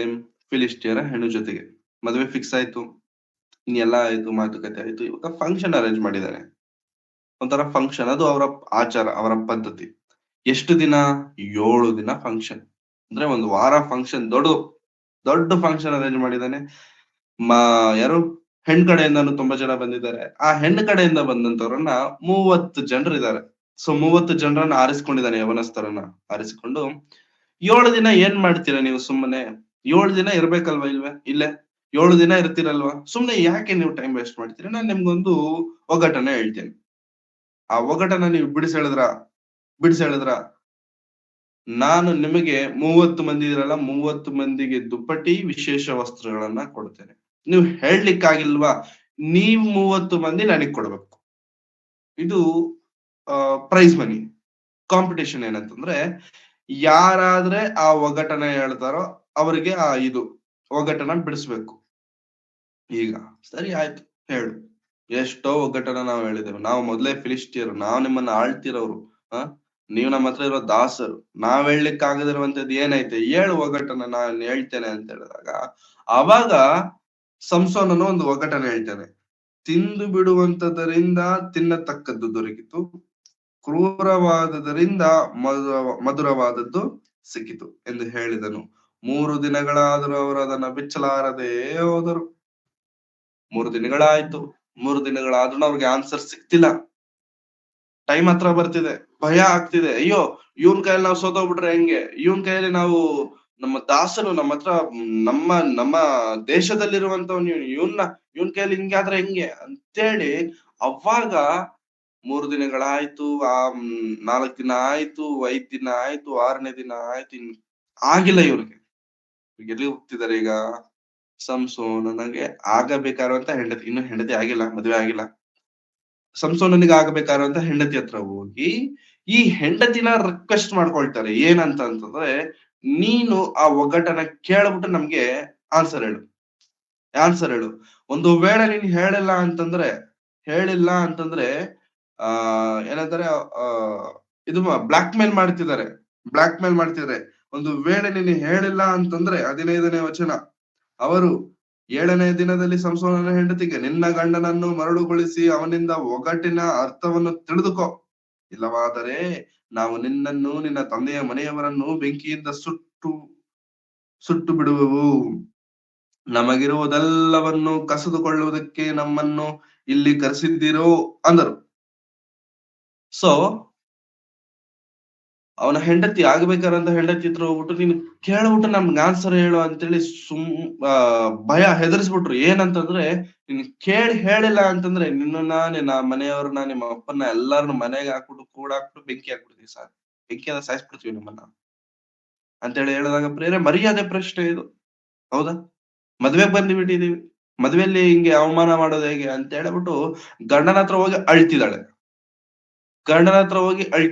ಯಾಕೆ ಅಳ್ತಿದ್ದಾಳೆ ಅಂತಂದ್ರೆ, ನೀನು ಆ ಒಗ್ಗಟ್ಟಿನ ಅರ್ಥ ಹೇಳು ಹೇಳು ಹೇಳು ಹೇಳು ಹೇಳು ಅಂತ ಅಳ್ತಿದ್ದಾಳೆ. ಹೌದಲ್ಲ ಪ್ರಿಯರೇ? ಮುಂದೆ ಅದೇ ಇರುತ್ತೆ. 16ನೇ ವಚನದಲ್ಲಿ, ಆಕೆಯು ಸಂಸೋನನ ಮುಂದೆ ಅಳುತ್ತಾ, ನೀನು ನನ್ನನ್ನು ಪ್ರೀತಿಸುವುದಿಲ್ಲ, ದ್ವೇಷಿಸುತ್ತೀಯಷ್ಟೇ. ನನ್ನ ಜನರಿಗೆ ಒಗ್ಗಟ್ಟನ್ನು ಹೇಳಿದಿ, ಅದರ ಅರ್ಥವನ್ನು ನನಗೆ ತಿಳಿಸಲಿಲ್ಲವಲ್ಲ ಎಂದು ತೊಂದರೆ ಪಡಿಸಿದಳು. ಅವನು ಆಕೆಗೆ, ಅದನ್ನು ನನ್ನ ತಂದೆ ತಾಯಿಗಳಿಗೆ ಹೇಳಲಿಲ್ಲ, ನಿನಗೆ ಹೇಳುವೆನೋ ಎಂದು ಉತ್ತರ ಕೊಟ್ಟನು. ನಾನ್ ನಮ್ಮ ಅಪ್ಪ ಅಮ್ಮನಿಗೆ ಅದರ ಅರ್ಥ ಹೇಳಿಲ್ಲ, ನಮ್ಮ ಅಪ್ಪ ಅಮ್ಮನಿಗೆ ಅದರ ವಿಷಯ ಗೊತ್ತಿಲ್ಲ, ನಿನಗೆ ಹೆಂಗೆ ಹೇಳಿ? ನಾನ್ ನಿನಗೆ ಹೇಳ್ತೀನಿ ಅಂತ ಅನ್ಕೊಂಡಿದೀಯ ಅಂತಂದ್ರೆ, ಫಂಕ್ಷನ್ ನಡೀತಿದೆ 7 ದಿನ, 7 ದಿನಾನು ಅಳ್ತಿದ್ದಾಳೆ. 7 ದಿನಾನು ಅಳ್ತಿದ್ದಾಳೆ. ಅಳ್ತಾ ಟಾರ್ಚರ್ ಕೊಟ್ಬಿಟ್ಲು. ಟಾರ್ಚರ್, ಒಂಥರ ಹಿಂಸೆ ಕೊಟ್ಟು ಕೊಟ್ಟು ಕೊಟ್ಟು ಕೊಟ್ಟು ಕೊಟ್ಟು ನೀ ನನ್ ಮೇಲೆ ಪ್ರೀತಿನೇ ಇಲ್ಲ, ನೀನ ನನ್ನ ಪ್ರೀತಿನೇ ಮಾಡ್ತಿಲ್ಲ ಅಂತ ಹೇಳಿ ಹಿಂಸೆ ಕೊಟ್ಟು ಕೊಟ್ಟು ಕೊಟ್ಟು ಕೊಟ್ಟು ಕೊಟ್ಟು ಕೊಟ್ಟು ಕೊಟ್ಟು ಕೊನೆಗೆ ಅದ್ರ ಅರ್ಥ ಕೇಳ್ಕೊಂಡ್ಲು. ನೋಡಿ ಎಷ್ಟು ಹಿಂಸೆ ಕೊಟ್ಟಿದ್ದಾಳೆ ಅಂತಂದ್ರೆ, ಬರೆದಿರುವಂತ ಈ ಪುಸ್ತಕವನ್ನು ಬರೆದಿರುವಂತ ರಚನಾಕರ್ತನ ಎಷ್ಟು ಚೆನ್ನಾಗಿ ಬರ್ದಿದ್ದಾನೆ ನೋಡಿ. 17ನೇ ವಚನದಲ್ಲಿ, 17ನೇ ದಿನದಲ್ಲಿ 17ನೇ ವಚನ. 7ನೆಯ ದಿನದಲ್ಲಿ ಆಕೆಯು ಬಹಳವಾಗಿ ಪೀಡಿಸಿದ್ದರಿಂದ ಅವನು ಹೇಳಿಬಿಟ್ಟನು. ಒಗ್ಗಟ್ಟಿನ ಅರ್ಥವನ್ನು ತನ್ನ ಜನರಿಗೆ ತಿಳಿಸಿದಳು. ಅವರು 7ನೆಯ ದಿನ ಸೂರ್ಯಾಸ್ತಮಾನಕ್ಕೆ ಮೊದಲು ಅವನಿಗೆ, ಜೇನಿಗಿಂತ ಸಿಹಿಯಾದದ್ದು ಯಾವುದು, ಸಿಂಹಕ್ಕಿಂತ ಕ್ರೂರವಾದದ್ದು ಎಂದು ಹೇಳಲು, ಸಿಂಹಕ್ಕಿಂತ ಕ್ರೂರವಾದದ್ದು ಯಾವುದು ಎಂದು ಹೇಳಲು ಅವನು, ನೀವು ನನ್ನ ಕಡಸಿನಿಂದ ಉಳದಿದ್ದರೆ ಒಗಟನ್ನು ಬಿಚ್ಚುವುದು ನಿಮ್ಮಿಂದಾಗುತ್ತಿರಲಿಲ್ಲ. ಇವರು ಸಾಯಂಕಾಲ ಆಗೋಷ್ಟರಲ್ಲಿ ಓಡ್ ಬಂದು ಹೇಳ್ಬಿಟ್ರು, ನಮಗ್ ಗೊತ್ತಾಯ್ತು ಈ ಆನ್ಸರ್ ಏನಂತ ಗೊತ್ತಾಯ್ತು ಅಂತ ಹೇಳಿ ಆನ್ಸರ್ ಹೇಳಿದ್ರು. ಏನದು? ಬಲವಾದದ್ದು ಯಾವುದು? ಸಿಂಹಕ್ಕಿಂತ ಬಲವಾದದ್ದು ಏನೈತೆ? ಬಲವಾದದ್ದು ಸಿಂಹವಾದರೆ ಸಿಂಹ ಜೇನಿಗಿಂತ ಸಿಹಿ ಆದದ್ದು ಇನ್ನೇನೈತೆ? ಏನೂ ಇಲ್ಲ. ಸೊ ಇದು ಎಲ್ಲಿ ನಡೀತು ಅಂತಂದ್ರೆ, ಮೊದಲನೇ ಬಾರಿ ಹುಡುಗಿ ನೋಡಕ್ ಬರ್ತಾನಲ್ಲ ಊರಿಗೆ, ಅಪ್ಪ ಅಮ್ಮನ ಜೊತೆಗೆ ಆವಾಗ ನಡೆದಿರುವಂತದ್ದು, ಅವನ ಜೊತೆಗೆ ಸಿಂಹ ಯುದ್ಧ ಮಾಡಿರುವಂತದ್ದು, ಆ ಸಿಂಹದ ಕಳೆಬರದಲ್ಲಿ ಮತ್ತೆ ಇವನಿಗೆ ಜೇನುತುಪ್ಪ ಸಿಕ್ಕಿರುವಂತದ್ದು, ಅದನ್ನೇ ಒಂದು ಒಗ್ಗಟ್ಟಿನ ರೂಪದಲ್ಲಿ ಅವರಿಗೆ ಹೇಳುವಂತದ್ದು. ಸೊ ಸಂಸೋನನು ಬಲಿಷ್ಠನು ನಿಜ, ಸಂಸೋನನಿಗೆ ಆ ಬಲಿಷ್ಠತನದ ಜೊತೆಗೆ ಒಂದು ಕವಿನೂ ಕೂಡ ಇದ್ದಾನೆ ಒಳಗಡೆ, ಒಂದು ಕವಿನೂ ಕೂಡ ಇದ್ದಾನೆ. ಸೊ ಅವರು ಆ ಒಗಟನ ಎಷ್ಟ್ ಚೆನ್ನಾಗಿ ಅವ್ರಿಗೆ ಹೇಳಿದಾನೆ ಅಂತಂದ್ರೆ, ಆ ಒಗಟನ ಅವ್ರಿಗೆ ಬಿಡಿಸ್ಲಿಕ್ಕೆ ಆಗಿಲ್ಲ, ಹೇಳಲಿಕ್ಕೆ ಆಗಿಲ್ಲ. ಅವಾಗ ಅವರು ಹೆಂಗೋ ಅವರ ಹೆಂಡತಿನ ಸೆರೆಗ್ ತಗೊಂಡು ಹೆದರ್ಸಿ ಆ ಒಗಟನ ಹೇಳಿದಾಗ್ಯೂ ಕೊನೆಗೆ ಸಂಸೋನನು ಸೆಟಾರಿಕ್ ಆಗಿ ಅಂತಂದ್ರೆ ಹಾಸ್ಯಾಸ್ಪದವಾಗಿ ನಗುವ ರೀತಿಯಲ್ಲಿ ಹೆಂಗ್ ಮಾತಾಡ್ತಿದ್ದಾನೆ ನೋಡಿ, ನೀವು ನನ್ನ ಕಡಸಿನಿಂದ ಉಳದಿದ್ದರೆ ಒಗಟನ್ನು ಬಿಚ್ಚುವುದು ನಿಮ್ಮಿಂದ ಆಗ್ತಿರ್ಲಿಲ್ಲ ಬಿಡಿ. ನೀವು ನನ್ನ ಹೆಂಡತಿನ ಕೇಳಿ ಬ್ಲಾಕ್ ಮೇಲ್ ಮಾಡಿ ಏನೋ ಆನ್ಸರ್ ಕೇಳಿದಿರ, ಇಲ್ಲ ಅಂತಂದ್ರೆ ನೀವು ತಲೆ ಯೂಸ್ ಮಾಡಿ ಹೇಳಿದಿದ್ರೆ ಎಲ್ಲ ಹೇಳ್ತಿದ್ರಿ, ಸೋತೋಗ್ತಿದ್ರಿ. ಇವಾಗ ಯಾರು ಗೆದ್ದಿದ್ದಾರೆ? ಫಿಲಿಸ್ಟರ್ ಗೆದ್ದಿದ್ದಾರೆ. ಆ 30 ಜನ ಗೆದ್ದಿದ್ದಾರೆ. ಆ 30 ಜನ ಗೆದ್ದಿರೋದ್ರಿಂದ ಅವ್ರಿಗೆ ನಾವು ಏನ್ ಕೊಡ್ಬೇಕು? ದುಪ್ಪಟಿಗಳನ್ನು, ವಿಶೇಷವಾದಂತ ವಸ್ತ್ರಗಳನ್ನ ಕೊಡಬೇಕು. ಸೊ ಅವಾಗ ಸಂಸೋನನ್ ಏನ್ ಮಾಡ್ತಾನೆ ಅಂತಂದ್ರೆ, ಯೆಹೋವನ ಆತ್ಮನು ಪಕ್ಕನೆ ಅವನ ಮೇಲೆ ಬಂದಿತ್ತು. ಅವನು ಅಷ್ಕೆಲೋನಿಗೆ ಹೋಗಿ ಅಲ್ಲಿನ 30 ಮಂದಿಯನ್ನು ಹೊಡೆದು ಅವರ ವಸ್ತ್ರಗಳನ್ನು ಸುಳ್ಕೊಂಡು ಒಗಟನ್ನು ಬಿಚ್ಚಿದವರಿಗೆ ತಂದು ಕೊಟ್ಟಿದ್ದಾನೆ, ತಗೊಳ್ಳಿ ಅಂತ. ಇವಾಗ ಗೆದ್ದ ಮೇಲೆ ಕೊಡ್ಬೇಕಲ್ವಾ? 30 ಮಂದಿಗೆ ಹೋಗಿ ಕೊಟ್ಟಿದ್ದಾನೆ. ಮತ್ತು ರೇಗಿದವನಾಗಿ ತನ್ನ ತಂದೆಯ ಮನೆಗೆ ಹೋದನು. ಈತ ಸಂಸೋನನ ಹೆಂಡತಿ. ಇವಾಗ ಇದೆಲ್ಲ ಆದ್ಮೇಲೆ ಸಂಸೋನನಿಗೆ ಕೋಪ ಬಂತು, ರೇಗ್ಬಿಡ್ತು. ಹೌದು, ನನ್ ಹೆಂಡತಿ ಹಿಂಗ್ ಮಾಡ್ಬಿಟ್ಲಲ್ಲ, ನನ್ಗೆ ಅವಮಾನ ತಂದ್ಬಿಟ್ಲು, ನನ್ಗೆ ಅವಮಾನ ಮಾಡ್ಬಿಟ್ಲ ಅಂತೇಳಿ ಕೋಪ ರೇಗ್ಬಿಟ್ಟು ಮನೆಗೆ ಹೋಗ್ಬಿಟ್ಟ, ಅಪ್ಪನ ಮನೆಗೆ ಹೋಗ್ಬಿಟ್ಟ. ಬೇಡ, ನಾನು ಇಲ್ಲಿ ಇರಲ್ಲ ಅಂತೇಳಿ ಕೋಪದಿಂದ. ಇದನ್ನ ನೋಡಿದ ತಕ್ಷಣ ಇದ್ ದೊಡ್ಡ ಮನುಷ್ಯರು ಇರ್ತಾರಲ್ಲ ಮದ್ವೆ ಮಾಡೋರು, ಇವ್ರೇನ್ ಅನ್ಕೊಂಡ್ಬಿಟ್ರು ಅಂತಂದ್ರೆ, ಸರಿ ಆಯ್ತು ಇವ್ನು ಹೋಗ್ಬಿಟ್ನಲ್ಲ, ಬೇಜಾರಾಗಿದ್ಯೇನೋ ಅಂತ ಹೇಳ್ಬಿಟ್ಟು ಅವ್ನ ಫ್ರೆಂಡ್ ಕೊಟ್ಬಿಟ್ಟು ಈ ಹುಡುಗಿನ ಮದ್ವೆ ಮಾಡ್ಬಿಟ್ರು. ಯಾರ ಫ್ರೆಂಡ್? ಸಂಸೋನನಿಗೆ ಗೊತ್ತಿರುವಂತ ಫ್ರೆಂಡ್. ಸೊ ನೋಡಿ, ಅದೇ ಇರುತ್ತೆ ನೋಡಿ. ಇತ್ತ ಸಂಸೋನನ ಹೆಂಡತಿಯನ್ನು ಆ 30 ಮಂದಿಯಲ್ಲಿ ಅವನಿಗೆ ಸ್ನೇಹಿತನಾಗಿದ್ದವನಿಗೆ ಮದುವೆ ಮಾಡಿ ಕೊಟ್ರು. ಆ 30 ಮಂದಿ ಯಾರಾದ್ರೆ ಒಗಟನ ಹೇಳಿದ್ರಲ್ಲ ಪ್ರಿಯರೇ, ಆ 30 ಮಂದಿಯಲ್ಲಿ ಒಬ್ಬನಿಗೆ ಮದುವೆ ಮಾಡಿ ಕೊಟ್ರು. ಆ 30 ಮಂದಿ ಯಾರು? ಫಿಲಿಸ್ಟಿಯರು. ಆ ಫಿಲಿಸ್ಟಿಯರ್ ಜೊತೆಗೆ ಇವನಿಗೆ ಎಲ್ಲಿಂದ ಬಂತು ಫ್ರೆಂಡ್ಶಿಪ್ ಅಂತಂದ್ರೆ, ತುಂಬಾ ಜನ ನೋಡಿ ಪ್ರಿಯರೇ, ಫ್ರೆಂಡ್ ತೋರಿಸ್ದ ಅಂತೇಳಿ ಆ ಹುಡುಗಿನ ಲವ್ ಮಾಡ್ತಾರೆ, ಫ್ರೆಂಡ್ ಹೇಳ್ದ ಅಂತೇಳಿ ಆ ಹುಡುಗಿನ ಲವ್ ಮಾಡ್ತಾರೆ, ಫ್ರೆಂಡ್ ಗೋಸ್ಕರ ಆ ಹುಡುಗಿನ ಲವ್ ಮಾಡ್ತಾರೆ. ಈ ಫಿಲಿಸ್ಟಿಯರ್ ಅಲ್ಲಿ ನಡೆದಿರುವಂತದ್ದು ಕೂಡ ಅದೇ. ಫಿಲಿಸ್ಟಿಯರ್ ಜೊತೆಗೆ ಸಂಸೋನಿಗೆ ಏನ್ ಫ್ರೆಂಡ್ಶಿಪ್ ಅಂತಂದ್ರೆ, ಆ ಫ್ರೆಂಡ್ಶಿಪ್ ಎಲ್ಲಿವರೆಗೂ ಕರ್ಕೊಂಡೋಯ್ತು ಅಂತಂದ್ರೆ ಪ್ರಿಯರೇ, ಅವನ್ನ ಪ್ರೀತಿ ಮಾಡೋ ತರ ಕರ್ಕೊಂಡೋಯ್ತು, ಅವನನ್ನ ಹಾಳು ಮಾಡೋ ತರ ಕರ್ಕೊಂಡೋಯ್ತು. ಕೊನೆಗೆ ಇವ್ನ್ ಬೇಜಾರ್ ಮಾಡ್ಕೊಂಡ್ ಮನೆಗೆ ಹೋಗ್ಬಿಟ್ಟಿದ್ದಾನೆ. ಆ ಫ್ರೆಂಡ್ ನ ಬಂದು ಕರ್ಕೊಂಡ್ ಬಂದು ಮದುವೆ ಮಾಡ್ಬಿಡ್ತಾರೆ, ಇವನೇನ್ ಬರಲ್ಲ ಅಂತ. ಇವಾಗ ಕೋಪ ಎಷ್ಟ್ ದಿನ ಇರುತ್ತೆ? ಗಂಡ ಹೆಂಡತಿರ ಮಧ್ಯೆ ಕೋಪ 1 ದಿನ 2 ದಿನ, ಮುಖ ಆ ಕಡೆ ಈ ಕಡೆ ತಿರ್ಸ್ಕೊಂಡಿರ್ತಾರೆ. ಸ್ವಲ್ಪ ದಿನ ಆಯ್ತು, ಕೋಪ ಎಲ್ಲ ಕಡಿಮೆ ಆಯ್ತು, ಸಂಸೋನನ ಬರ್ತಿದ್ದಾನೆ. ಯಾರನ್ನ? ಹೆಂಡತಿನ ನೋಡಕ್ಕೆ, ಮದ್ವೆ ಮಾಡ್ಕೊಡಿ ಅಂತ ಕೇಳಕ್ಕೆ. ಹೋಗ್ ನೋಡಿದ್ರೆ ಆಲ್ರೆಡಿ ಮದ್ವೆ ಆಗಿದೆ. ಮಾವ ಇದಾರಲ್ಲ, ಏನಂತಾರೆ, ಹೆಂಡತಿಯ ಅಪ್ಪ ಇದಾನಲ್ಲ, ಅಪ್ಪ ಮನೆ ಒಳಗೆ ಹೋಗಕ್ಕೆ ಬಿಡ್ತಿಲ್ಲ. ಎಂಟರ್ ಮಾಡಕ್ಕೆ ಎಂಟ್ರಿನೇ ಕೊಡ್ತಿಲ್ಲ ನಮ್ಗೆ. ಏನಾಯ್ತು ಮಾವ ಅಂದ್ರೆ, ಮಾವ ಅಂತಂದ್ರೆ ಮದ್ವೆ ಆಗಿದೆ ಮದ್ವೆ ಆಗಿದೆ ಅಂತ ಅಂದಿದ ತಕ್ಷಣ ಕೋಪ ಎಲ್ಲಿಲ್ದಿರೋ ಕೋಪ ಬಂತು. ಮದ್ವೆ ಆಗೋಯ್ತಾ? ಮದ್ವೆ ಆಗೋಯ್ತಾ? ನಾನೇನೋ ಕೋಪ ಪಟ್ಟು ಹೋಗಿದ್ದೆ. ಈ ಒಂದ್ 2 ದಿನ ಬಿಟ್ಕೊಂಡು ಒಂದ್ ಕುರಿ ಮರಿನ ತರ್ತಾನೆ ನೋಡಿ ಪ್ರಿಯರೇ. ಹೋತ ಮರಿಯನ್ನು ತೆಗೆದುಕೊಂಡು ತನ್ನ ಹೆಂಡತಿಯನ್ನು ನೋಡುವುದಕ್ಕೋಸ್ಕರ ಹೊರಟು ಹೋಗಿ ಹೋತ ಮರಿಯನ್ನು ತೆಗೆದುಕೊಂಡು ಬರ್ತಿದ್ದಾನೆ. ಬಾ ಸೆಲೆಬ್ರೇಟ್ ಮಾಡೋಣ ಅನ್ನೋ ಒಂದು ಖುಷಿಯಲ್ಲಿ ಒಳ್ಳೆ ಮೂಡಲ್ಲಿ ಬರ್ತಿದ್ದಾನೆ. ಇವರೆಲ್ಲ ಮೂಡ್ ಹಾಳು ಮಾಡ್ಬಿಟ್ರು. ಹಾಳು ಮಾಡಿ ಏನಂತಾರೆ ಅಂತಂದ್ರೆ, ಇಲ್ಲೇನ್ ತಲೆ ಕೆಡ್ಸ್ಕೊಬೇಡ, ತಂಗಿ ಇದ್ದಾಳೆ, ಆ ಹುಡುಗಿಗೆ ತಂಗಿ ಇದ್ದಾಳೆ, ಅವಳು ಇನ್ನೂ ಚೆನ್ನಾಗಿರ್ತಾಳೆ, ಅವಳನ್ನ ಮದುವೆ ಮಾಡ್ಕೊಡ್ತೀವಿ ಬಿಡು ಅಂತ ಹೇಳಿ ಹೇಳಿದ್ರೆ ಕೆಟ್ಟ ಕೋಪ ಬರುತ್ತೆ. ಆ ರಾತ್ರಿ ಹೋಗ್ತಾನೆ 300 ನರಿಗಳನ್ನ ಹಿಡಿತಾನೆ. ಆ 300 ನರಿಗಳನ್ನ 2 ನರಿಗಳ ಬಾಲವನ್ನ ಸೇರಿಸಿ ಮಧ್ಯದಲ್ಲಿ ದೀಪವನ್ನಿಟ್ಟಿ ಅಂದ್ರೆ 150 ಜೋಡಿ 150 ಜೋಡಿ ನರಿಗಳನ್ನ ಹಿಡಿದು ದೀಪವನ್ನಿಟ್ಟಿ ಅವರ ಹೊಳಗಳಿಗೆ ಬಿಡ್ತಾನೆ ಅಷ್ಟೇ. ಅದು ದ್ರಾಕ್ಷೆ ತೋಟಗಳಲ್ಲಿ, ಎಣ್ಣೆ ತೋಪಿನ ಮರಗಳ ತೋಟದಲ್ಲಿ ಎಲ್ಲಾ ಹೋಗಿ ನಾಶ ಹಾಳು ಮಾಡಿದಾವೆ ಅಂತ ಗೊತ್ತಾದ ತಕ್ಷಣ ಹಾಳು ಮಾಡಿದ್ವಿ. ಈಗ ಯಾರಿಗ್ ಲಾಸ್ ಇದು? ಫಿಲಿಸ್ಟಿಯರ ಮನೆಯವರಿಗೆ, ಫಿಲಿಸ್ಟಿಯರ ಜನಾಂಗದವರಿಗೆ. ಯಾರು ಇದನ್ನೆಲ್ಲಾ ಮಾಡಿದ್ದು ಅಂತ ಬೆಳಿಗ್ಗೆ ಎಂಕ್ವೈರಿ ಮಾಡಿದ್ರೆ, ಈ ತರ ಅವ್ರ ಮನೆಗೆ ಹೆಣ್ ಕೆಳಗ್ ಬಂದಿದ್ರು, ಅವ್ರು ಹೆಣ್ ಕೊಟ್ಟಿಲ್ಲ. ಕೊಡದೆ ಇದ್ದ ತಕ್ಷಣ ಅವ್ರ ಏನ್ ಮಾಡಿದ್ರು, ಬೇರೆ ಅವನಿಗೆ ಕೊಟ್ಟು ಮದುವೆ ಮಾಡ್ಬಿಟ್ರು. ಅವನಿಗೆ ಕೋಪ ಬಂದ್ಬಿಟ್ಟು ನರಿಗಳನ್ನ ತಂದು ಈ ತರ ಮಾಡ್ದ ಅಂತ ಊರವ್ರೆಲ್ಲರಿಗೂ ಗೊತ್ತಾಯ್ತು. ಆಯ್ತು, ಊರವರೆಲ್ಲರೂ ಬಂದು ಮನೆ ಮುಂದೆ ಕೇಳ್ತವ್ರೆ, ಏನಪ್ಪಾ ಹಿಂಗ್ ಮಾಡಿದಾನೆ ನಿಮ್ಮ ಅಳಿಯ, ನಿಮ್ಗೆ ಆಗ್ಬೇಕಾರೋ ಅಳಿಯ ನಮ್ಗೆ ತುಂಬಾ ಲಾಸ್ ಮಾಡಿದಾನೆ, ಏನ್ ಮಾಡೋದು ಅಂತೇಳಿ ವಾಗ್ವಾದ ಶುರು ಆಯ್ತು, ಜಗಳ ಶುರು ಆಯ್ತು. ಊರವ್ರಿಗೆ ಜಗಳ ಶುರು ಆಗಿ ಇವ್ರು ಏನ್ ಮಾಡ್ತಾರೆ ಅಂತಂದ್ರೆ, ಈ ಜಗಳದಲ್ಲಿ, ಈ ಕೋಪದಲ್ಲಿ, ಯಾಕಂದ್ರೆ ಅವ್ರಿಗೆ ಲಾಸ್ ಆಯ್ತು. ವರ್ಷ ಎಲ್ಲ ನಾವು ಇದಕ್ಕೋಸ್ಕರ ಕಷ್ಟಪಟ್ಟಿದೀವಿ ಅಂತ ಲಾಸ್ ಆಗಿರೋದ್ರಿಂದ ಕೋಪದಲ್ಲಿ ಅವರ ಮಾವನನ್ನ ಹೆಂಡತಿಯನ್ನ ಮನೇಲಿ ಹಾಕ್ಬಿಟ್ಟು ಪೆಟ್ರೋಲ್ ಹಾಕ್ಬಿಟ್ಟು ಬೆಂಕಿ ಹಚ್ಬಿಟ್ರು. ಮಾವ ಇಲ್ಲ,